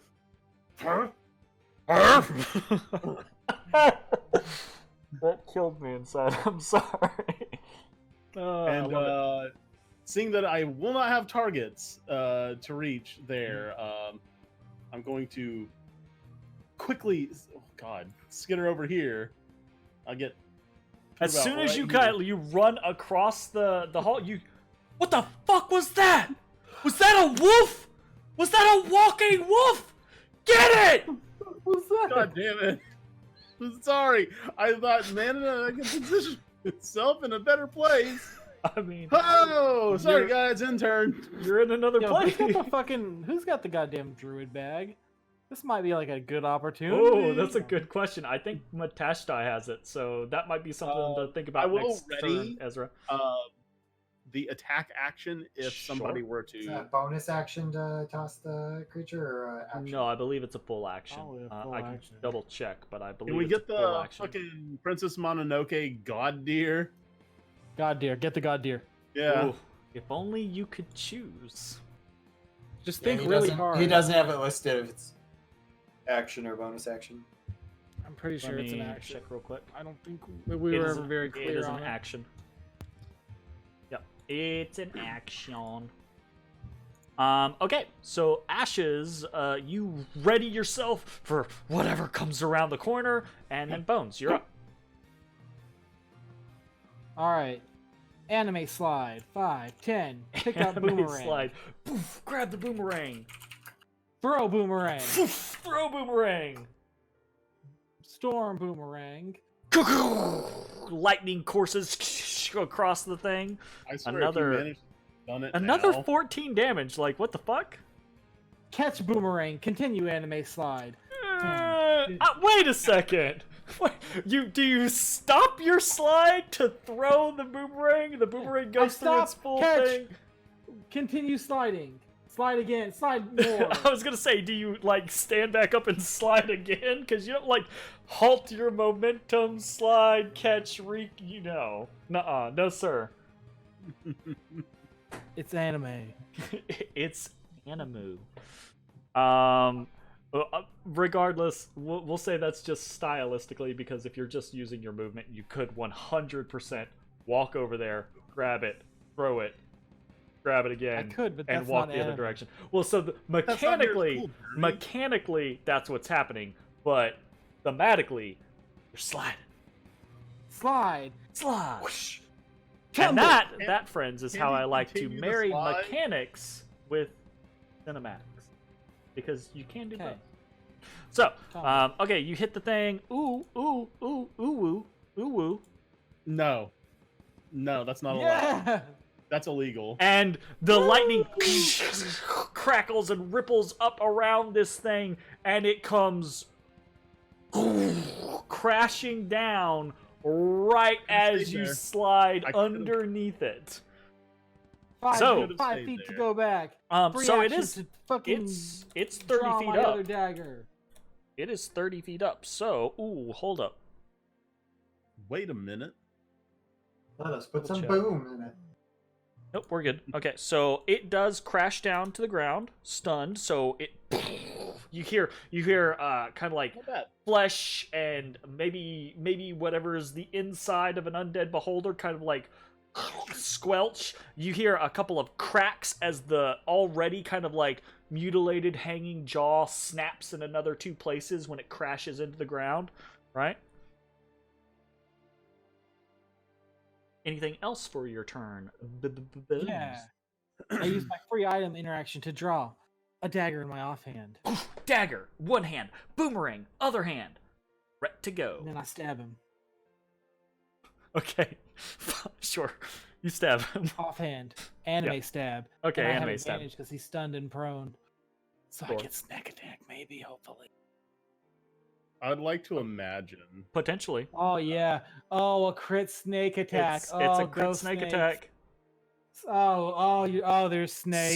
So you Oh, so they're the biting thing him. like They're biting. slams right down in front of you, and you basically like its full big milky white eye just like right in front of you, and you just carve into the thing, rip it open, fluids just kind of out in front of you, and the whole thing, like the cracked jaw just kind of slumps, and the whole thing rolls just slightly. All of the little tentacle eyes go and look at you, Yeah, whatever. and then fall. Hell yeah. Peace out. That's got to be one of the coolest fucking takedowns I've ever seen. Animu. Anime slide. Guys, just think about it. Everything you do, anime it Anime up. slide. I have like the the power of magic. anime. So, It's like he slid, caught the boomerang, threw it, and from the force of throwing it, stood himself back up, hits the beholder, and then he like whips out a dagger and catches it in the eye as Front it's flip. falling. that's pretty cool. Front That's flip, pretty cool. dagger draw, turn around, stab. Okay, so anything else? Bones? Turn over. Turn over. All right, Ezra. Your insides right Anime. the spew of blood upon the wall. You turn. You see Bones throw out this boomerang again. The beholder clatters down, and it seems that Bones has dispatched it. But you hear these yells, these howls of war coming from the west. What would you like to do, my friend? I'm gonna use my bonus action to quaff a potion. Ow. Just need another one of those to make up the damage. Oh yeah. And then...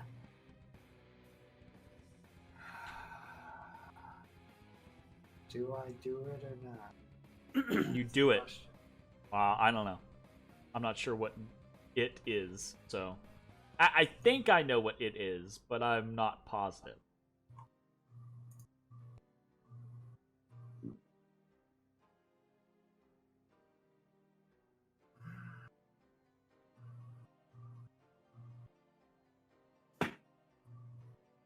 They're... I have an idea. What you want to do, Ezra? I am going to not use the ruler tool. I'm going to actually try and move my token this time. Hey! Success! Who'd have thunk? Few people, I'm I'd say. going to shift to Goodbye. give myself a little bit of cover. And I am going to go ahead and cast, or I'm going to ready an action to cast Hypnotic Pattern. Hey! On, oh, that's not what I wanted. God damn it, Jeremy, right as I'm about to draw a symbol, you make a pop-up show up. Aha! That's what this thing looks like, by the way. I'm going to draw the super Hypnotic dry. Pattern so it drops right in front of Ashes, with the majority of it taking the tunnel. Okay. It's a 30-foot What- cube. What Or is your a little trigger? My trigger is if I see 3 or more threatening creatures come through that tunnel. So three or more in the AoE, basically, is what Yeah, you're yeah. going for. Gotcha. Yes, sir. Sounds good. All right. The Beholder Zombie.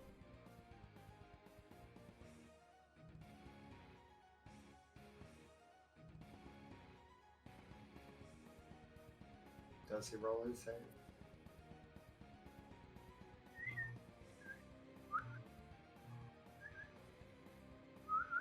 His axe slightly altered to according rules, but still pretty close. We'll do Please stop, Zach. the following.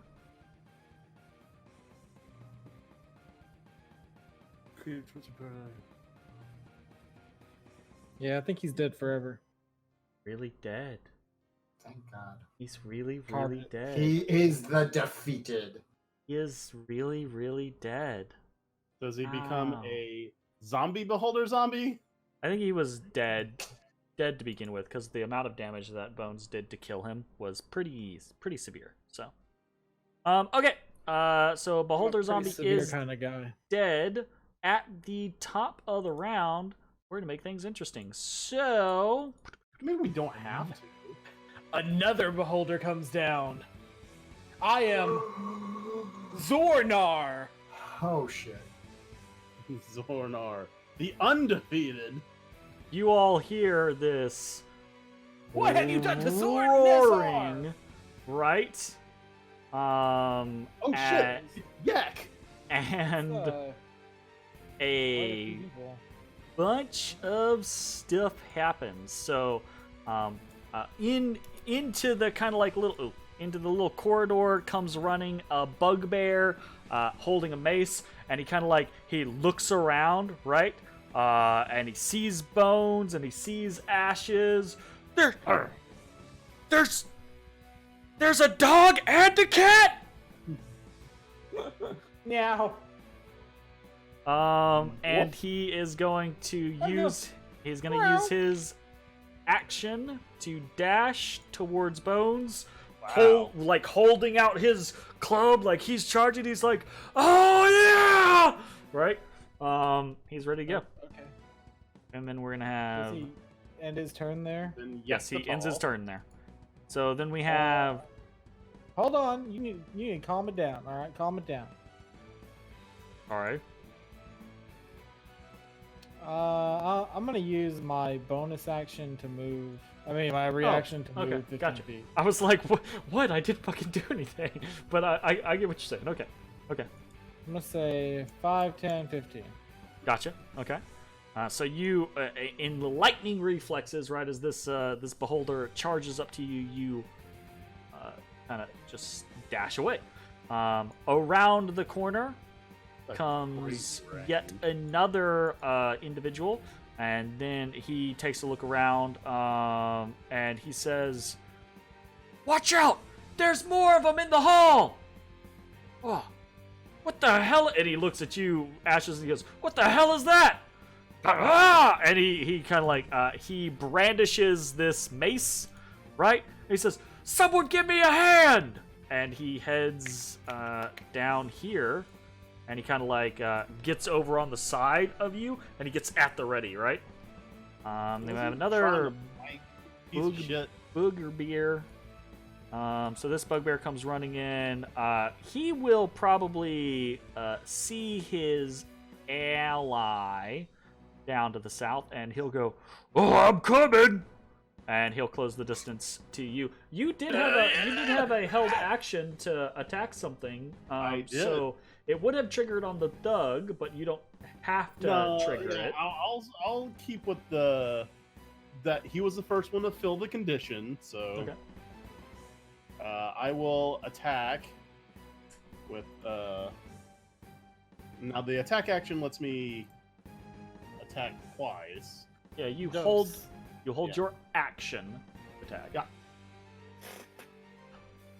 Okay, so Now, the first one. Do I like when you hold an action? Do you still get your bonus action? No, Okay. No. no, No. Okay. Gotcha. just your action. So you actually, as you swipe out at this guy, you kind of fumble the first time, but you still manage to get inside his guard and claw through his armor. You see these guys are not wearing very thick armor. It's just very basic leather armor, and they don't look like incredibly skilled combatants, right? So they're not especially nimble or anything like that. So you hit on 11, as well as the 24, okay. obviously. Wowie. Yeah, wowie kazowie. So, all right. So that crackle of thunder sounds through the air as first one claw slices through, then the other claw slices through, and this guy kind of yelps, and he just, "Hurry!" In turn. Or that's not that was a This is reaction. not even your turn. That's just a reaction. It's That's not. good. Okay. So I hate this. I hate the timeline here. So, and this is just how it worked out. The third person that comes plotting into view, right? Fulfilling the conditions for Ezra's held action is this redhead kind of beast of a woman, and you see at this point she has brought out this great axe, right? And she's just holding it, like looking around, just like, "Oh boys, this is gonna be." And Ezra, what do you do? What's Wisdom saving throw DC 15. We're gonna start with her. And she goes, "Oh boys, this is gonna be." Ooh. ready. And she just holds. Okay. And then another one on this bugbear. The boot. Fail. Oh, And God. another one on this bugbear. That's a fail. Woo! And no other targets are hit. So we're going to give them all a little yellow. They're all confuzzled. All right. So after that, right, we get another bugbear rushing up in, and he rushes up. He stops and he goes, "Ah, Nadia, what are you doing?" And nope. He kind of shrugs. He goes running by. He's gonna go up and join his buddy over here. He looks at him and he says, "Hey, Bashka, why are you just standing there?" Matashtai up. Oh, that's me. Look, man, training's exhausting. Like,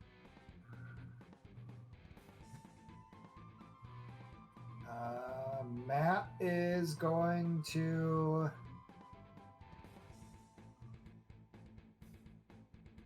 He is going to take 2 shots at the guy.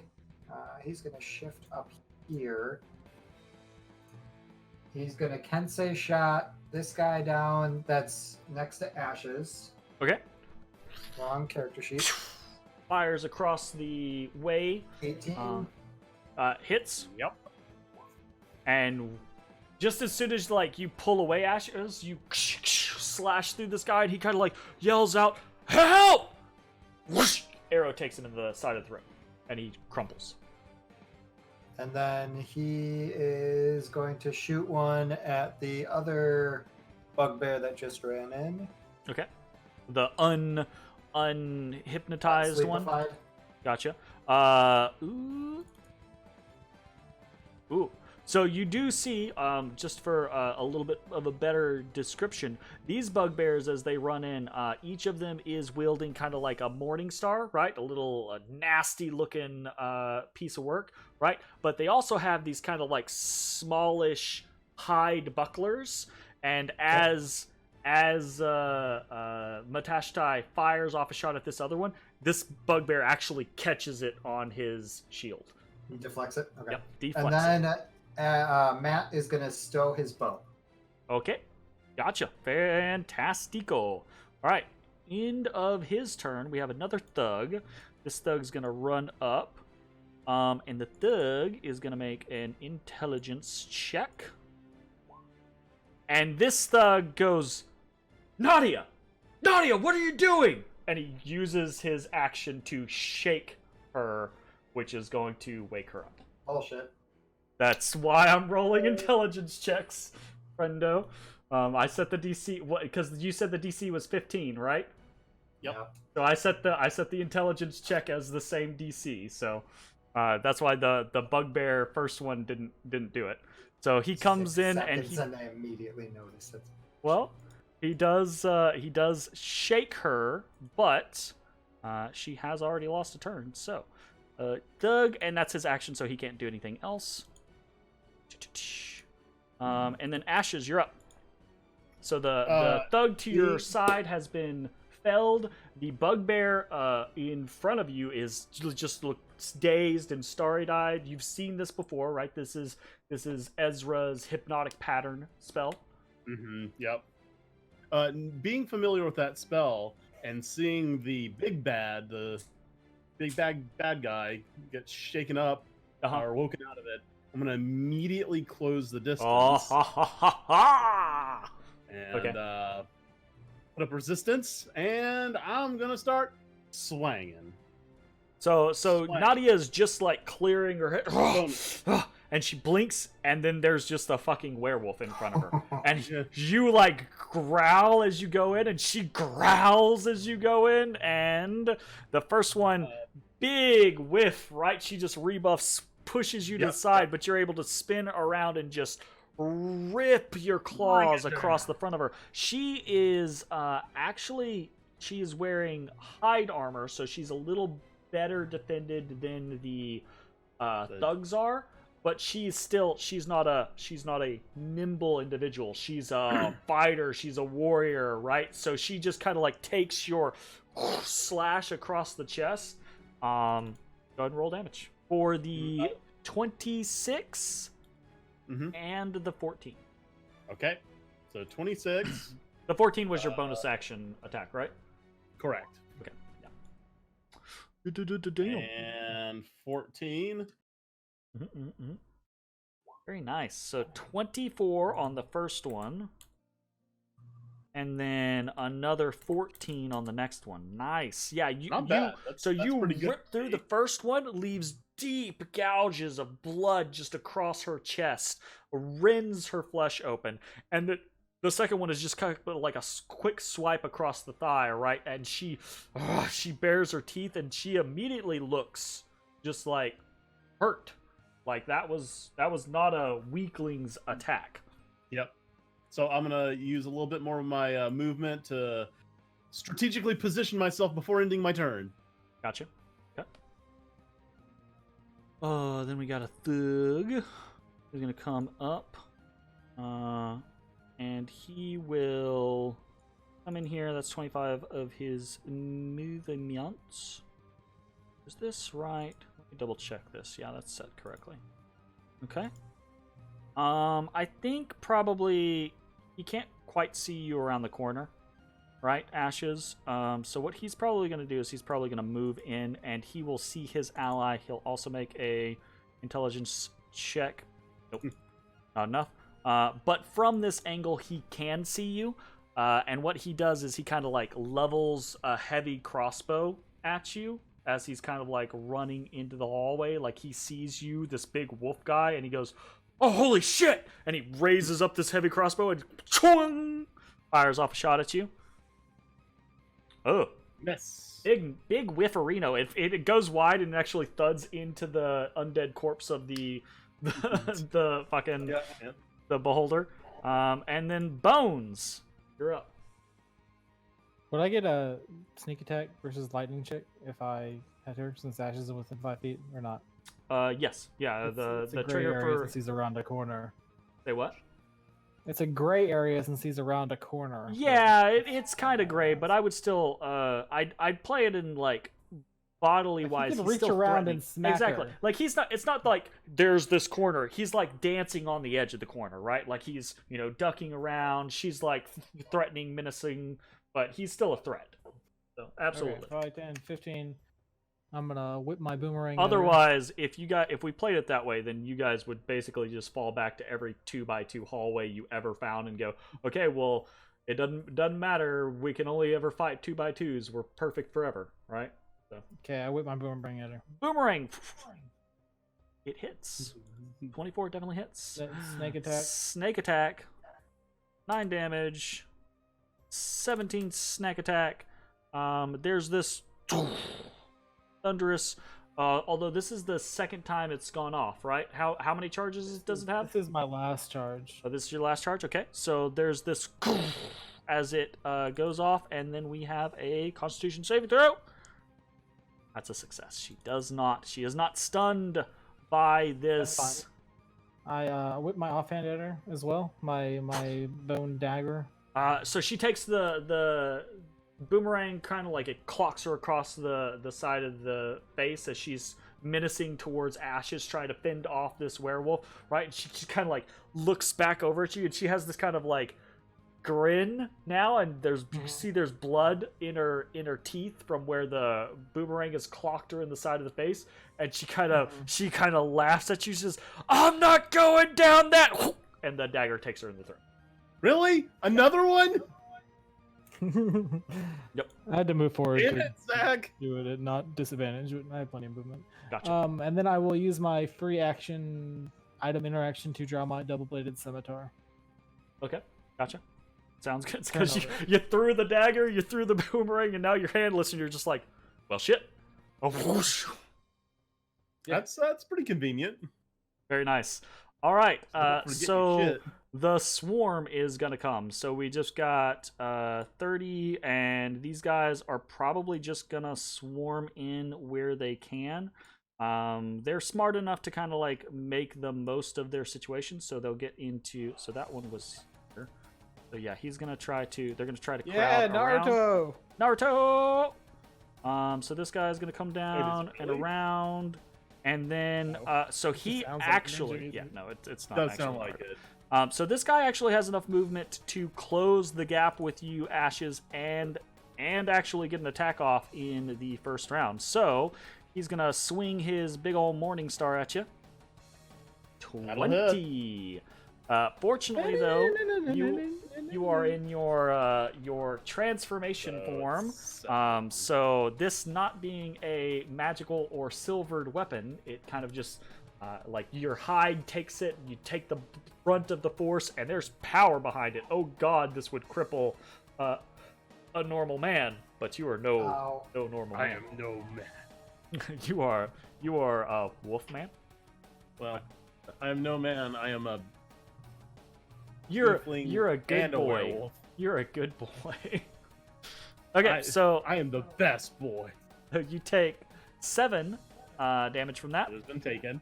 And then Ezra, you're up. Oh boy. So, your hypnotic pattern has caught the first kind of like wave off guard.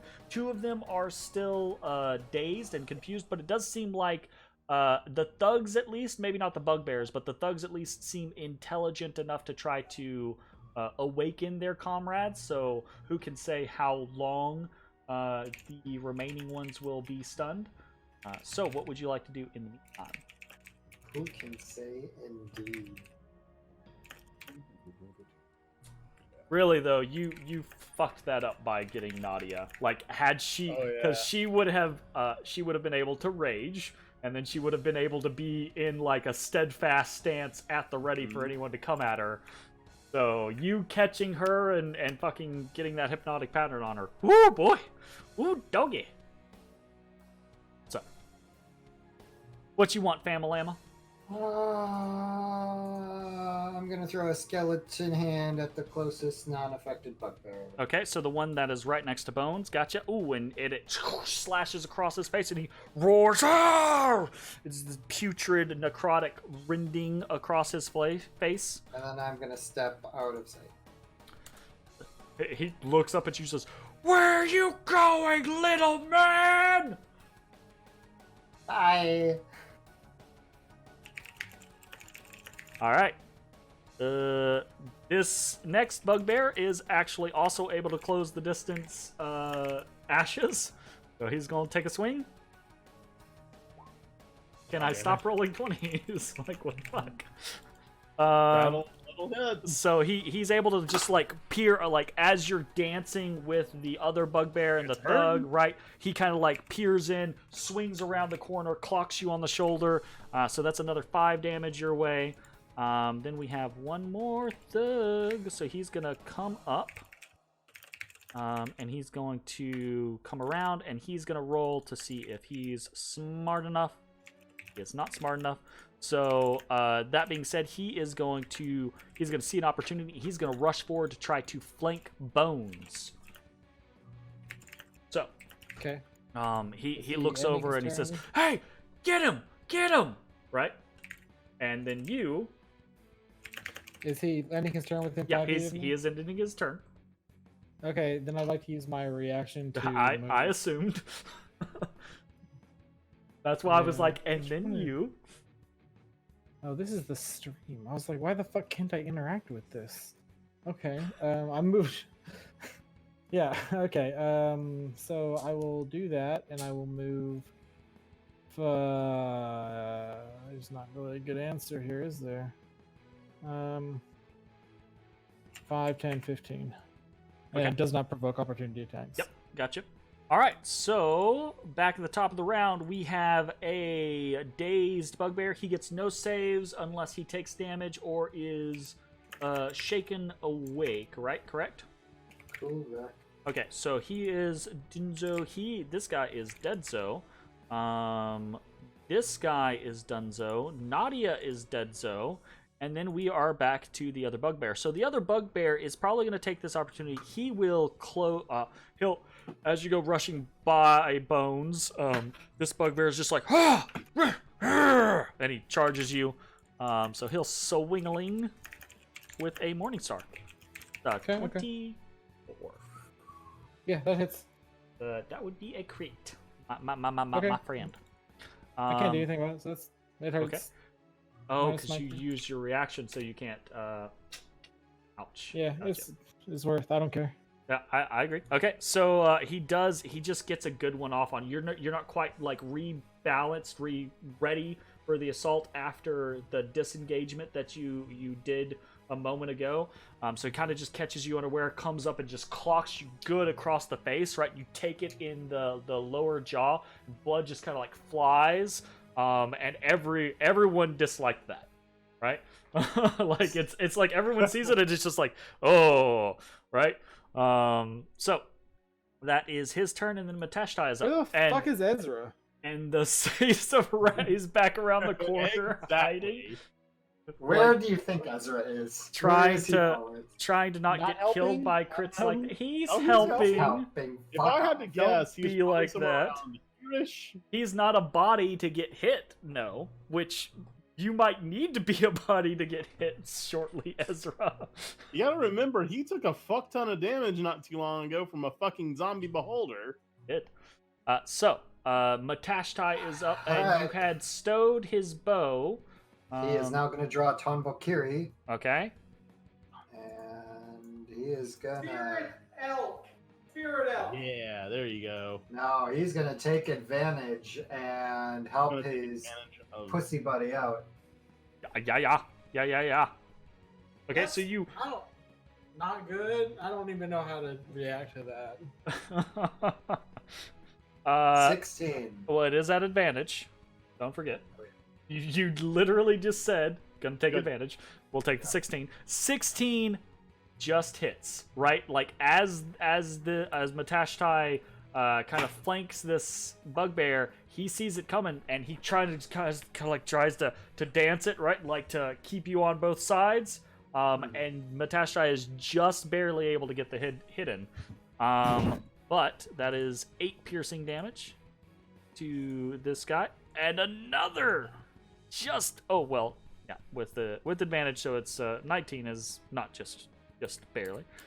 So 16 or 8, 6, 23 will hit, so that's another 7 damage. Oh, okay. And anything else? That's all he's got. Okay, so right. Matashtai goes into a series of blows trying to take down this bugbear, and is just not quite able to seal the deal, right? The bugbear stands, though he is pretty brutally injured, and he starts to yell, "Help! Help! Someone get over here!" Right? So, next up, we've got... I think actually, probably this thug's gonna come in swinging, and we got the little wall that's dealing with the werewolf, so I think everyone else is gonna kind of trickle around that and try to go for other opportune targets. So this guy actually comes in, and he kind of like he goes for Matashtai, and he gets advantage. He looks at his buddy, right, the bugbear, and he says, "Don't worry, friend, I got you. We're buddies. We can do this." And he's basically invoking his pack tactics, to give himself advantage. 3 kobolds in a trench coat. Yeah, there we go. So he is going to swing once, twice. And I believe misses both times. Woo! That is good. Very good. Okay, so that's pretty lucky. and still unable, even in the advantageous situation, is unable to take Matashtai off guard. Right, but you all have gained a little bit of knowledge, right, now knowing that the thugs are cooperative. They work well together. Keep that in mind. Ashes. I will not. Huh.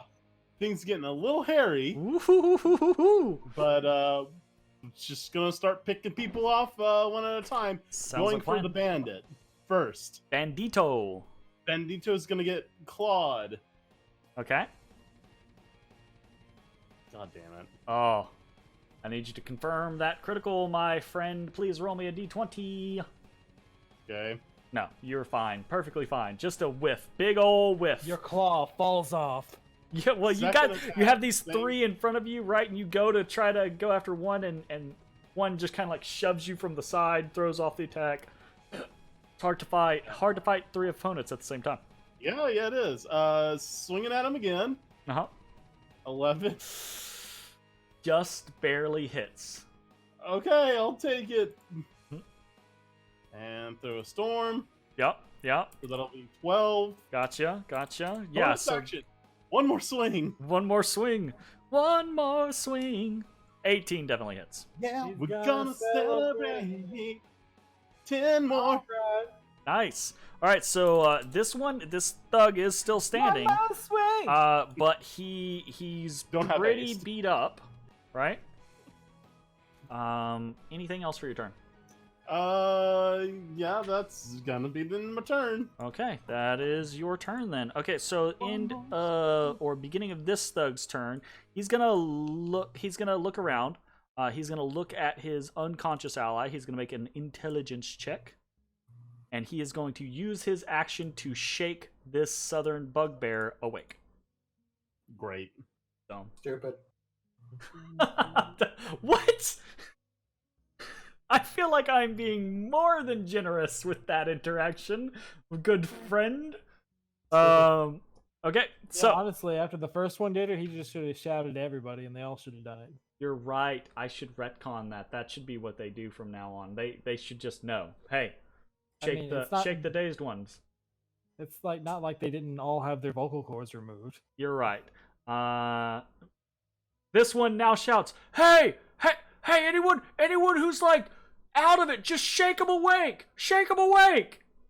Shake and bake! Shake and bake!" Speaking of, Come on, Ricky! Ricky Bobby. this one, he will actually, after shaking his ally awake, he will kind of move upwards to flank his buddies and be at the ready. Bones, you're up. Bones gonna take advantage of his ally flanking. Oh, and this is is a very gonna quiet touch part of this. Sorry. Assault with his double-bladed scimitar. Shika-cow! Shikakow. Check a cow. You With the snakes. Snake attack. fricassee his spot. He's dead. He's super dead. Super duper dead. So I don't have to use my snake attack on him? What did we talk about? What did we determine with that? I can never remember. You said I could use it whenever I want, but I've been very honest. Yeah, you have been very I honest. just used it on the first one, so whatever. I think that still makes the most sense, right? It's that scenario of It does to me, yeah. like why Unless would I consciously.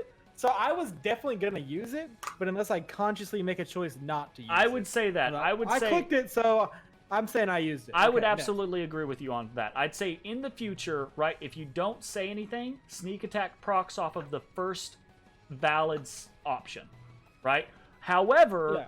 I would absolutely say that if you think about it, if you precog this shit and you're like, nah, I ain't gonna use, I am not sneak attacking this guy because I know I'm gonna kill him.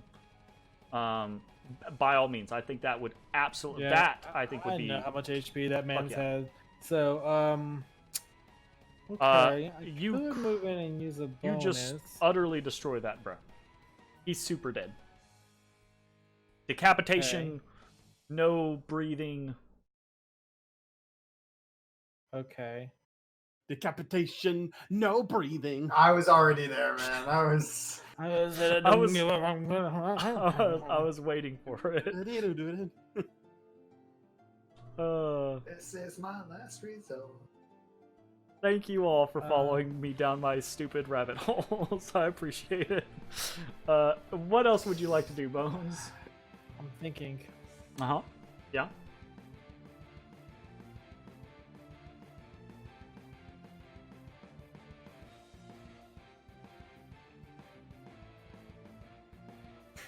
Okay, this is stupid, but Bye, Jay. what was that? Welcome back, Jay. It was Thank nice you. knowing you. So after attacking with my double-bladed scimitar, I'd like to shift it to one hand, Okay. and because I'm just holding it, and then I'd like to draw Absolutely. my other dagger Sure. with my other hand and whip it at the hurt man. 100%. Roll 20 just white screen me in a moment. I'll be back. Go ahead and roll I your really- attack, though. Really hope you get that, man. Like, after all the last two... It's a critical fail. Oh, no. Confirm the crit for me. It's an 8. I An rolled an 8 You're on fine. a d20. You gotta Okay. get 5 or below Interesting. to confirm the crit. Okay, well, that is my turn. That's the only time the bad shit happens. I'm reloading, so you fire, you whip off, and as a heads up in the future, just so you're aware, right? It is perfectly valid for you to draw a dagger as part of a ranged attack. It counts as drawing ammunition, right? So Oh, it does? keep that in mind. I believe we can look it up later, but I'm pretty sure they ruled that thrown weapons, right, making a ranged attack with a thrown weapon, basically caught at you. I'm pretty You sure do you're not right. have to use your item interaction to do that because it counts as drawing ammunition to fire a ranged Oh. weapon. That's interesting. Okay. So you Yeah, I could, in didn't- theory, I've been doing it like throw one one, at a time, like and then draw. also draw one. I've been like draw, throw, and that's my whole turn. Yeah, And then and pick up, that's draw, throw. That's, I think, the reason why that it's not done like that is because then it prevents It's anyone who wants clunky to. as fuck. Absolutely. So just keep that in mind, right? In theory, you could have just Okay, whipped well, that's that one dope as dagger, fuck. I and like you that. could also have drawn a second dagger if you wanted to, because you still had an item interaction to use. So I'm making my way back over to the Well, I battle. wouldn't want to do that because my Yeah, double-bladed scimitar is two-handed. I didn't That's figure specifically you why I wanted did to, what I but did. but I But wanted earlier, to make sure that would have been useful earlier. exactly. So I wanted to make sure that you knew you had the opportunity to do so. Well, I know now. Now you know, and knowledge is power. Okay, Joe, so that guy's real dead. American You whip a hero. dagger at another guy. It does not connect. And then it is this thug's turn. This thug is below half health. So this thug does this. He does a. I'm ready. I'm actually trying to make this determination. This has been something I've played with a while. We're gonna indulge me for 2 minutes. I'm gonna say approximately. So I've always had this kind of weird I love morale checks in D&D. I've always had this weird kind of concept though, where I am of the personal opinion that I think charisma is a better stat for a morale check than wisdom in 5th edition's Dungeons and Dragons, because in 5th edition, wisdom is very keyed towards like the spiritual and awareness and things like that, whereas charisma is much more the force of your presence and your will and how charismatic you are and things like that, right? Like when you think about, but then you get into a lot of scenarios of like a lot of domination spells or control spells are wisdom based or they're charisma based. So I always run into the situation of if I'm going to be doing morale tests, should I be doing them as wisdom checks or should I be doing them as charisma checks, right? So that was the process that just entered into my mind.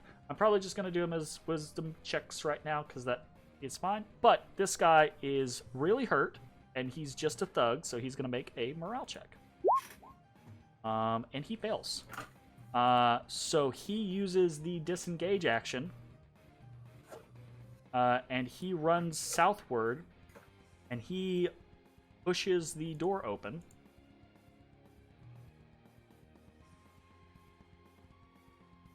Damn it! I nearly had that motherfucker.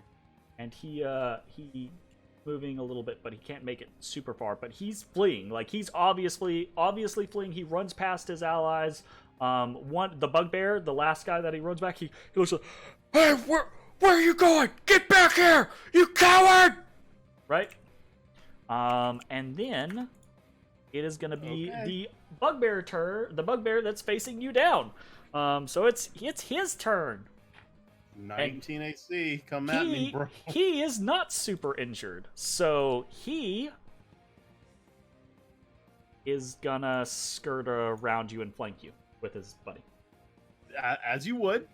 As one would. As you would. This is the way. This is the way. Swing! It's not Ugandan Knuckles. Well, hey, on the bright side, my You can't be adamant crit! half plate prevents 13 damage. Fuck! That is And then such me a being good lucky magic and take item! that 5. God Now, damn! 2 damage. Jesus! Every just wanna- every time I see a crit on you, I'm always like, yeah! Finally! I get to hit Jay real hard!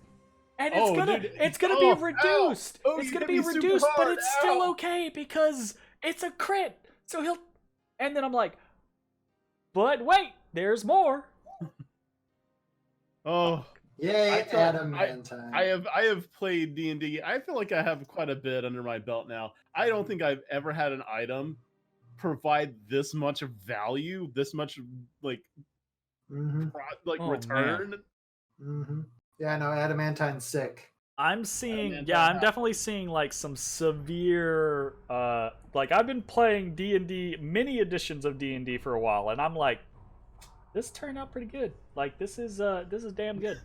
So, all right, next up is Ezrah. You are up, good sir. Oh Cutting off boy. my head, I think.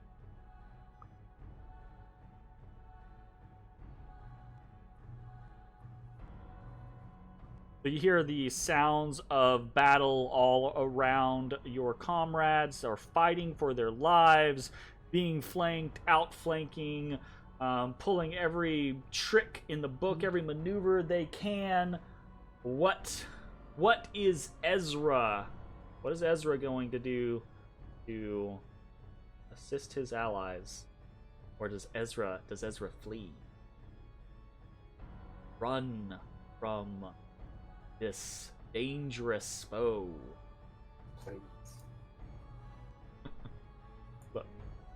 Look, fam.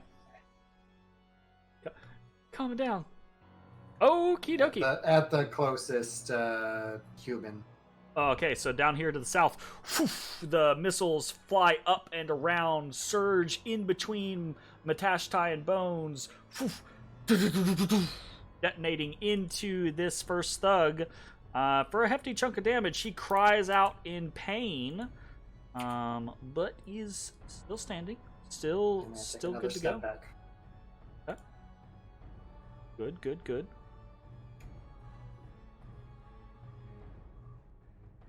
Little louder.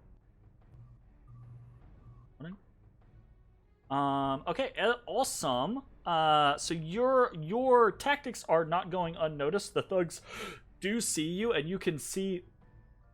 It's hard to hear anything. You can't really hear what they're saying because there's the sounds of battle clashing and everything like that. But the two in the back, horrible perception. So. yeah, the two of them in the back definitely like talk to each other, and one of them points towards you and they nod. Uh-oh. All right. Anything else? Nope. All right. We have Ubugabear Atua, who is still flanking Ashes, and they really want to squish him. They're gonna do advantage, but I have no enthusiasm about this now. Because you can not crit. Yay! I still hit for That did more damage than the crit. 6 damage. Woo! Bro, like, you say woo, but I'm hurt. I'm hurt real bad. You're very hurt, and the bugbears keep hitting him. Yeah. All right, Hugo is going to. He's actually going to go. Owen. A 2, and he's going to use his action to shake this bugbear awake. All right, and then we are back to the top of the round. That bugbear blinks his eyes. What? And the thug claps him on the shoulder, right? And he points.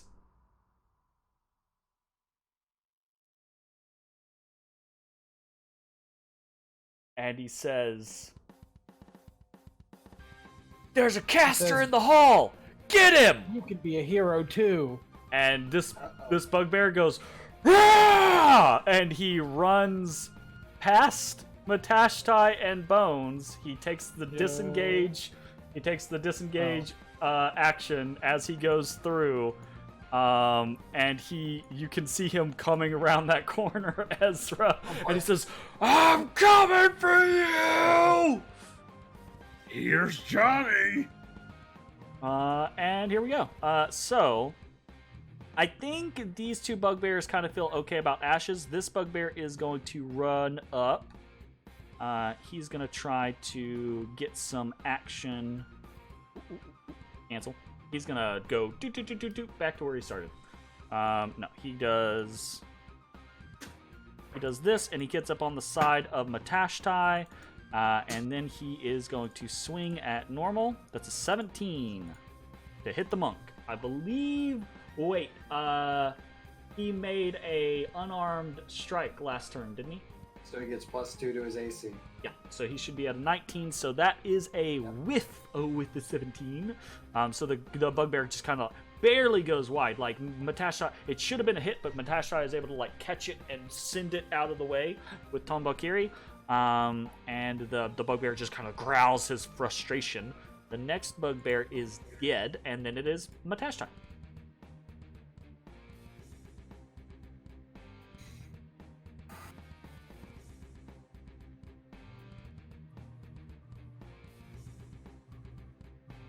How is the thug right below him looking? Hurt, but not bloodied. Like the detonations from the magic missile upon him, he's obviously injured, but he's not. He doesn't seem. And is the bugbear touched at all? No. Actually, very few are touched right now. You guys have kind of been focusing fire pretty well, so the ones that are remaining are mostly healthy, except for the one that's fleeing and the one that you hurt with magic missiles. Matt is going to turn his gaze on the guy that Matt got magic missiled. Okay. Ooh. Confirm that critical, friend. Nope, you're okay. Alright, so he strikes out at the thug, but is unable to connect with the first blow. The thug almost like catches it and throws the weapon away, but he's able to rebound, slash out, cut through the thug once, twice, leaving the thug on death's door. Alright. Anything else?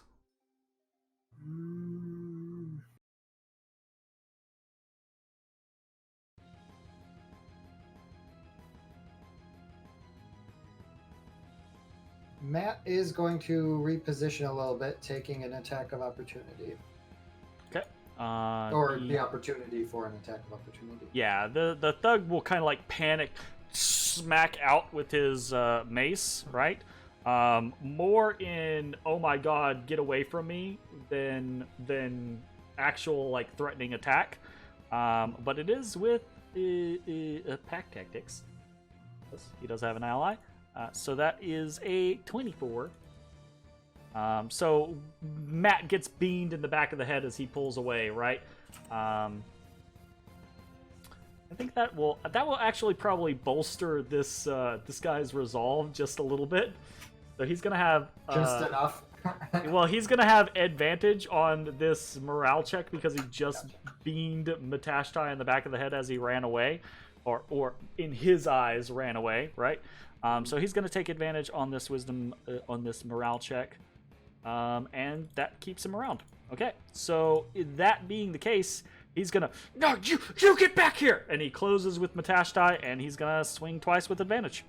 So that's a multi-attack, friends. Okay. 22 and 17. So the 17 misses. But the 22 will, again, like he just catches Matashtai in the shoulder, probably, right? And Matashtai is just slowly but surely starting to get whittled down, and he looks over at the bugbear and he's like, "Yeah, we got him on the ropes, boys!" And it's Ash's turn. Well, I mean, I'm kind of engaged, so I'm gonna, deal with what's around me first. Let's start with the guy closer to my allies. Okay. And this is Berserker Barrage. Berserker Barrage. That's a hit. And, Definitely a hit. I'll just do these one at a time, just in case a kill happens in the middle of it. Sure. 6. 6 and 4, so a 10. 10. Then He is not dead, but you do rend his flesh.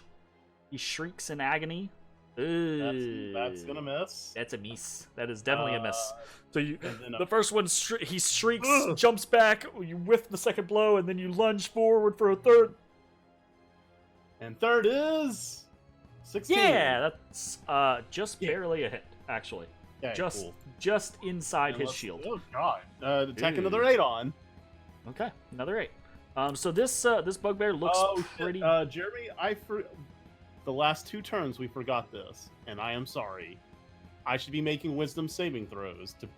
I might not be able to even specify my target. So Gotcha. Right. let me just throw this out here to. So the DC is gonna be 10. Sure. Okay, I saved. You're fine. And just to make me feel good, the one that I skipped was also a save. So okay, then the timeline is correct. You're A-okay. This is not a split timeline. All right. Anything else for your turn? You have you have rended this bugbear's flesh from his bones. He is not dead yet, but he is howling in pain and fury, and is just smash this man, dog thing. Anything else? That'll be in turn. All right. Ugga Wugga. I think we'll probably say, okay, and close the distance. And he will start swinging with advantage against you. Monsieur, you motherfucker. You take another 2 damage from that critical. And then a miss. All right. So the thugs are way less effective against you than the bugbears are, because the thugs do not have nearly the hitting power as the bugbears. But being swarmed is dangerous. So Ashes takes 2 damage from the first attack, no damage from the missed second attack, and then Bones is up next. Okay, if I take a quick assessment between the 2 people that have the skulls on them, I believe you said the thug was on death's door, and then how does the other one look? Just they super hurt. They both look. The thug looks probably a little less on his feet than the bugbear does, but they both look fucked up. Okay. I'll go 5'10", and I'll take an advantage. I'm gonna hold my sneak attack. Okay. Ooh, I like this tactical aspect. Scimitar. So you rush in, kind of like dancing around the corpse of the beholder. It's just this big sludgy icon in the center of this battlefield right now. You kind of squirm around it, take one good whoosh, and you shish kebab this guy through the backside. He had 9 hit points left, so great. Good roll on the damage there, because it was 5'10", questionable. And then I'm going to come back 15. I can't. Why am I not clicked on my character? 15, 20, and I will take a normal attack on the man to the south of me with the other end. Okay. 17 to hit. That definitely hits. And that will be and snake whoosh. attack because Matt is with him. Yep. So you're doing the weakened one, right? This one, yeah. Yeah, okay. Yeah. You slash him across his throat. He goes down in a fountain of blood. And he goes down, right? He doesn't really see you coming. He's focused on Matashtai. And you come in, you basically whoosh across his throat. He goes down smiling, still like rallied in this belief that they're going to have victory because he managed to like muster the courage against Matashtai. So he just goes down And then in this fountain of blood. after what would be like a super deadly little blade dance, I'm gonna give him a roar. I'm gonna give him a cat fucking lion roar. Cat row. Well, I'm a lion roar. Yeah, you give him the king of the jungle roar. Yeah, which is such a fucking misnomer. But you give him the king of the jungle. You give him the king of the savannah roar. There you go. Savannah, yeah. Savannah. Awesome. Okay, so we'll keep that in mind. Fuck yeah. This guy runs. Oh, not quite that far. Well, actually, yeah, he totally would run that far. And he will throw open another door. Oh, his morale is broke entirely. He doesn't make a check. Yeah, I'm not doing multiple, because these guys on certain enemies I might do multiple checks, right? Because they might regain their morale. These guys they're just thugs, right? They're Not once paid enough. once they're broken, unless some external force rallies them, then they don't have a chance to unbreak. Truth be told. All right, that bugbear is now skewered from the backside by bones, and Ezra, you see this around the corner. Hi. You gonna give him a gentle caress? Caltrops. Ooh. Oh fuck, that'd be good. Caltrops. I think he goes Morning Star and just walks to the caltrops in. Or Okay, so Or who hurts his so feetsies. you're holding the bugbear way across the battlefield that's hurting Ashes right now?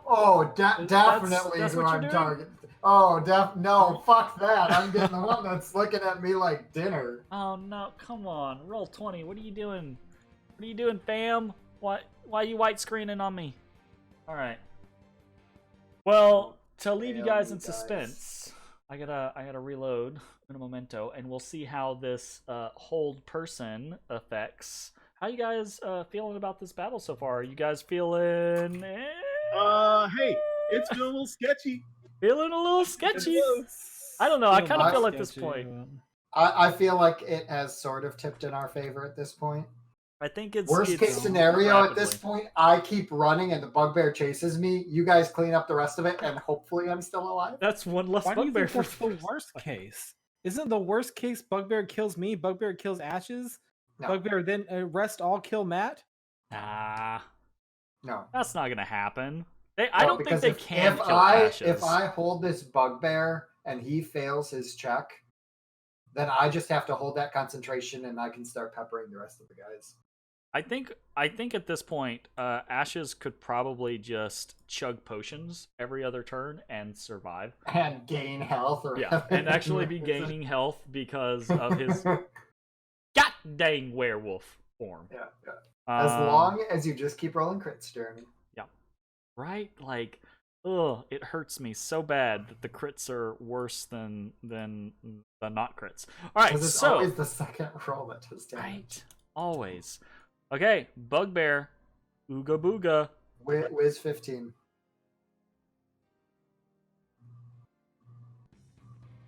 Thank God. He held, boys. Thank God.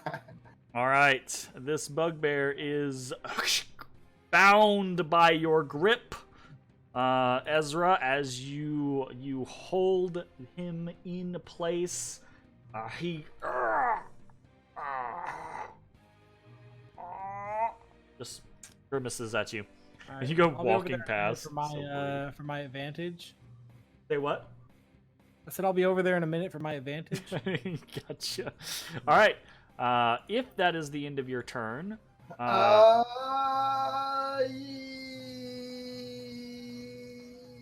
mean, if it's not, you tell me.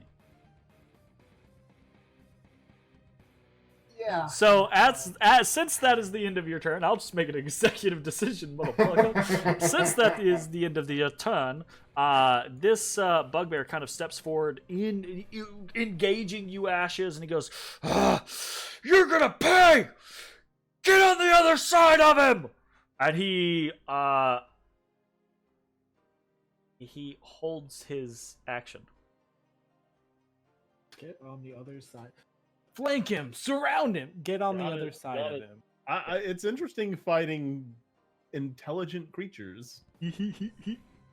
This guy goes yoink, and I wonder what the hold action conditions were. a flurry of blows happens. The bugbear is gonna go a swing. 19. Okay, so advantage for swing. the Flip that. bugbear. That's another 6 damage your way. Oh, buddy, here goes. Another 4 damage your way. Oh, buddy. And then Wee. we got Thug 1. Miss. Miss. Thug. Yes. Miss. All right, that's it. That's the flurry. You are currently alive. Ooh, Oh. goodness gracious, that got tense. All right, this I Boogabear. have just minis. I have these minis. This Boogabear is a held person. Does he get a saving throw?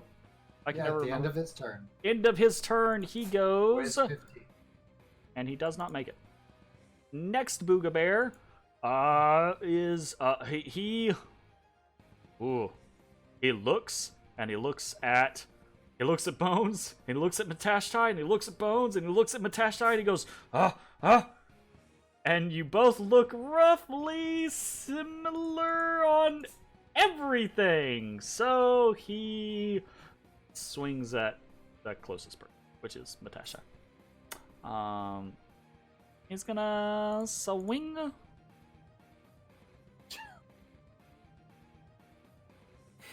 Ooh. And that is a crushing blow to Matashtai.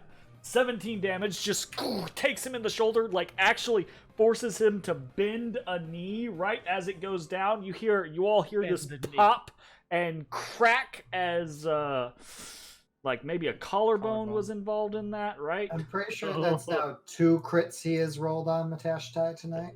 Well, not him. The other thug got a crit on him, but Whatever. that's yeah. By him, I meant you, not Hey, the characters you're playing. hey! No, if you kill Matt, it's on you. It ain't on me.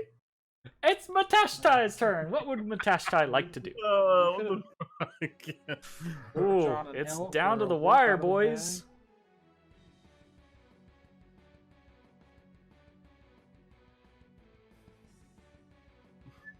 I would say if he has any key points left, you might want to start fucking burning them. Bum bum bum bum ba-dum bum bum bum bum bum ba-dum bum. Bum bum bum bum bum bum bum. Alright. Ba-da-da-ba, you Nose is know. wet. Tonbakiri stabs that man. 10 points of damage. He yowls in fury. Ooh. What's Death Strike? Key point. Oh, key point, just do, roll extra a damage? Martial arts die, extra damage. Gotcha. Okay, so so you basically stab him and then twist the blade for a little extra something. What else? He's still standing. Ooh, an 11. He rebuffs off with his shield, plinking it away. Oh, the 26 will hit. Absolutely crushing it. Anything and else? stunning strike. Stunning strike. Okay. Gotcha. It's a DC 14. Yeah, it's a DC 14. He is stunned. Thank. Look, yeah. Okay. Reference for me. How many key points does Matashtai have left? Now 0. Oh, that's shit. That's his it. Ooh. Yeah, he at least on his character sheet only had 2 left, and I just used them. You just used them both. Yeah. Yeah. Well, hey. The man is stunned, but he is also super fucking hurt. After that series of attacks. So. Bonus action and action to drink potions. Double fist. Is that? Oh, and you're gonna move Matashtai across. Okay, gotcha. Sounds good. Gee, man, this is.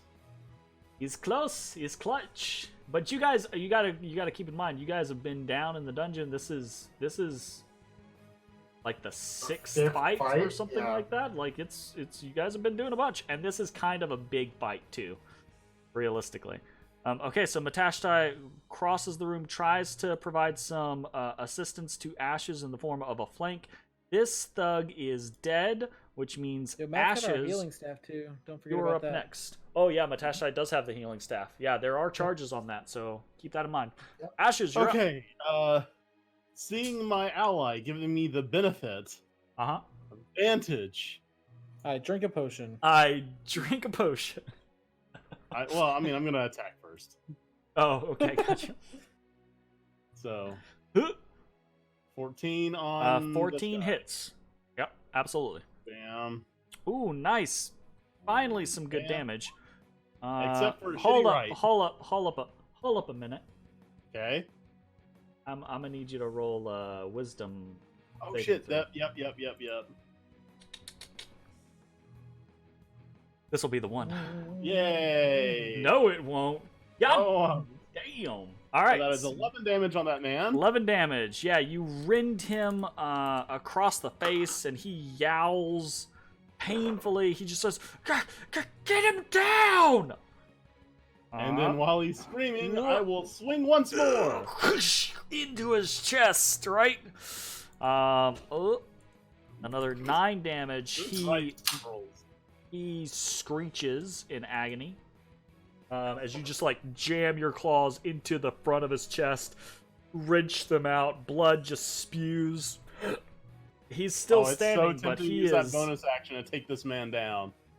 It's so tempting, but I'm not. I'm gonna reach behind me, That grab would out be a super sketchy. potion, and I'm gonna quaff it real quick. Yeah. For very low healing, but Dang, Mine it's might have healing. been just as effective. +5. And let me reduce that out of my potions and enter. All right, this thug is. They want to take down the wolf, and he sees you quaff a potion. He says, "Ah, don't let him do that anymore." And he. Where'd you pull that potion from? Well, I mean, despite the fact that while I can form, my shit's still on me, so... Yeah, no, absolutely. I'm saying, where did you pull the potion from? Is it on your I belt would or I'd probably pouch? reach Or... behind my back, beneath my cloak, where my backpack is. He lunges in close to you, and he is going to try to wrench your backpack away from you. All right, I get advantage on strength checks. Sure, I absolutely. like it. I'm not saying that it's gonna go well for him, right? But he's sitting here going like, oh, Yeah. you know. Oh, he dives in. right? He's met with the prehensile tail. Yes, it whacks him in the face. No, I'm but gonna this love that. time it is a furry prehensile tail. So I'm gonna say basically that he needs to make a touch attack against you. So I'm gonna roll the mace attack just to see if he even gets near you. If you don't just fend him off, right? So if it's a hit, we're not gonna do any damage. He's just then going to try to contest you on basically trying to take items away from you. So we've got 14. That's a miss. That's a miss. He is not gonna be able to do anything with that. So what he's probably gonna do at that point is shift up, and he's gonna look at the bugbear and look at the next guy, and he's gonna say, "I don't know about this," and then it's Bones' turn. How hurt's the guy next to me? Just barely At this bloody? point, Ash is Yeah, so he's low super. alive. No, he's like He's barely probably- on. He's barely alive. Alright, I'll take an advantage hit, and I will, if he's just barely alive, I'll just hold my shit as well. Okay.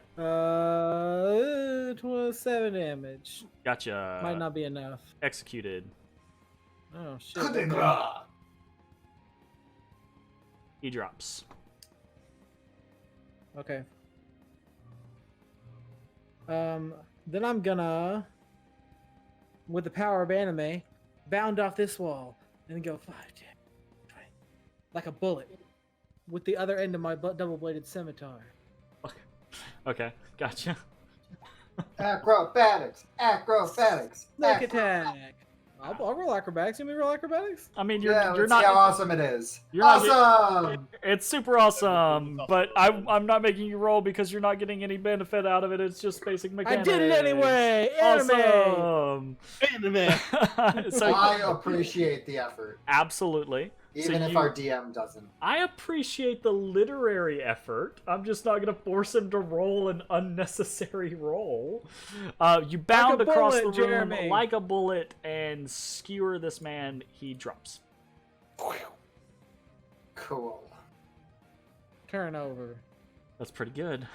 That's pretty good. All right. I am the Reaper. I I wish that man had been able to steal away your potions. That would have been really nice. Okay, this thug. He sees the Reaper in action and doubts his choices. I think at this point, Isn't that the one that ran? there's very little No, that can be he's done gone. to catch that man. So I think Oh. at that point he disappears in darkness. Okay, Goodbye, friend. which means Ezra is up. Goodbye. Goodbye.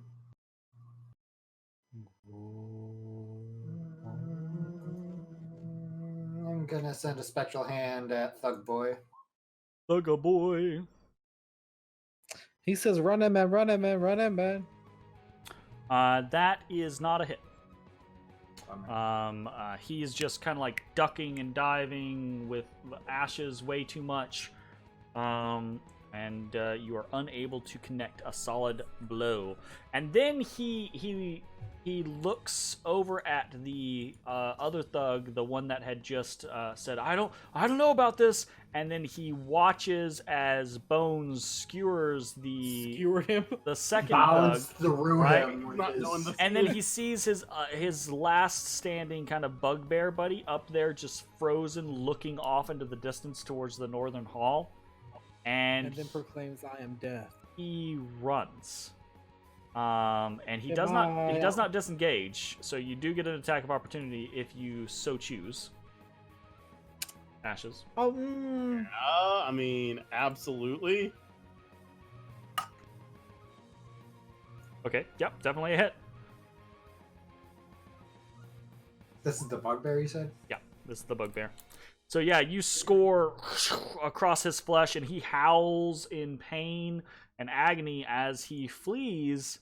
But flee he does. He goes Where are you going, buddy? bounding Come back!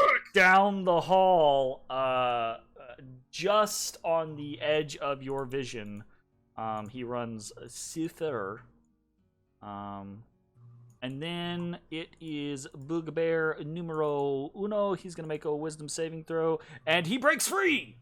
And he looks around, and he goes, oh! Oh! And then it's Matashai's turn. He ran that way. So, what would Matashtai like to do? who ran? oh, that's me. Yeah. This whole multitasking thing. Which one ran? The bugbear to the south of Ashes ran. Why is it still there? What do you mean? It's still there on my screen. Oh, he's Oh, not. is it? Maybe you need to refresh. Oh, weird. I think my my roll 20 is frozen as shit. Ah, Okay. that would be the answer, friend. Okay, so Matashtai takes the opportunity, right? The one bugbear and the thug as the other bugbear is leaving, right? The thug goes, don't you leave me! Don't you leave me! And Matashtai just rounds him.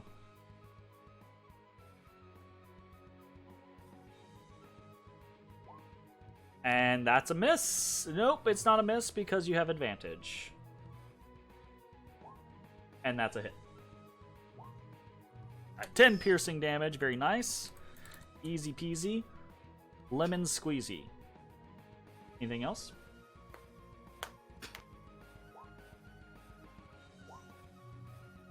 Another 7 damage. Anything else? Don't you have one more attack? Oh, you're gonna gotcha. You're gonna do a bonus action potion. Gotcha. Down this goodness. Okay. So Matashtai quaffs a potion, just trying to keep Just himself in in the case game. you frickin' crit me again. Hey, look, let's go, boy. All right, end of your turn. Yep. Ashes. Oh, here it comes. Oh, just turn to the side. Oh, here we come. Did you take damage the last turn? I did not take damage the I last don't turn. think you did. Okay.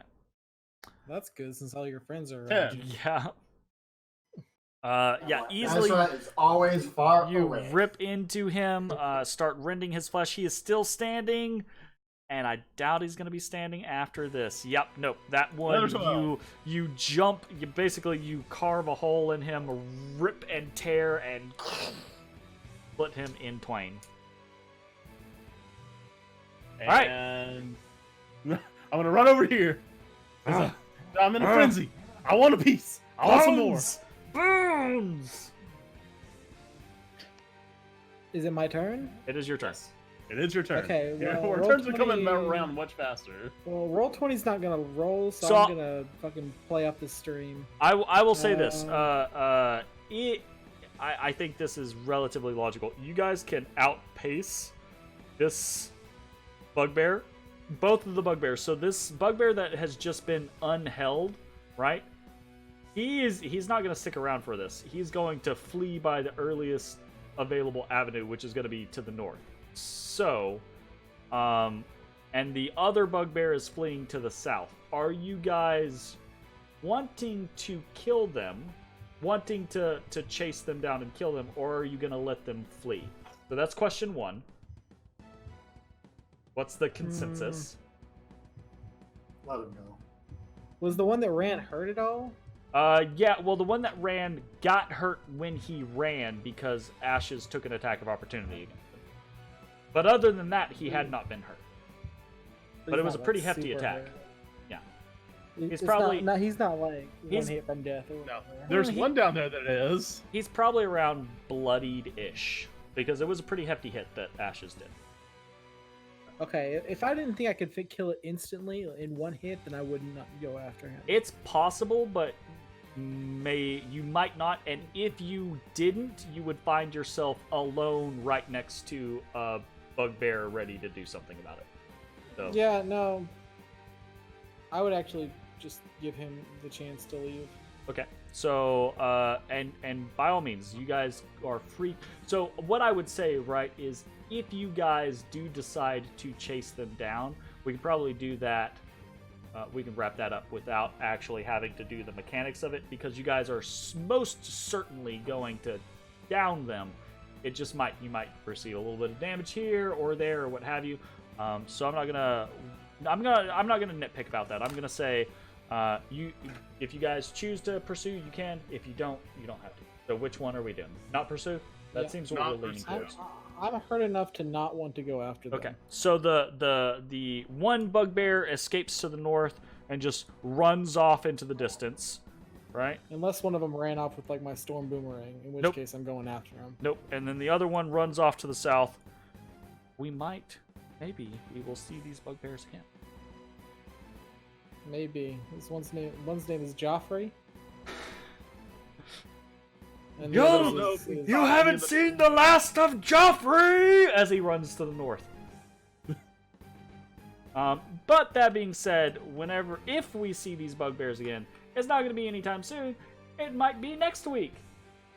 But it's not Joffrey going to be and tonight Serpents. because we're done for tonight. We're 10 minutes past. I can't load into Roll20. It's the stupidest shit.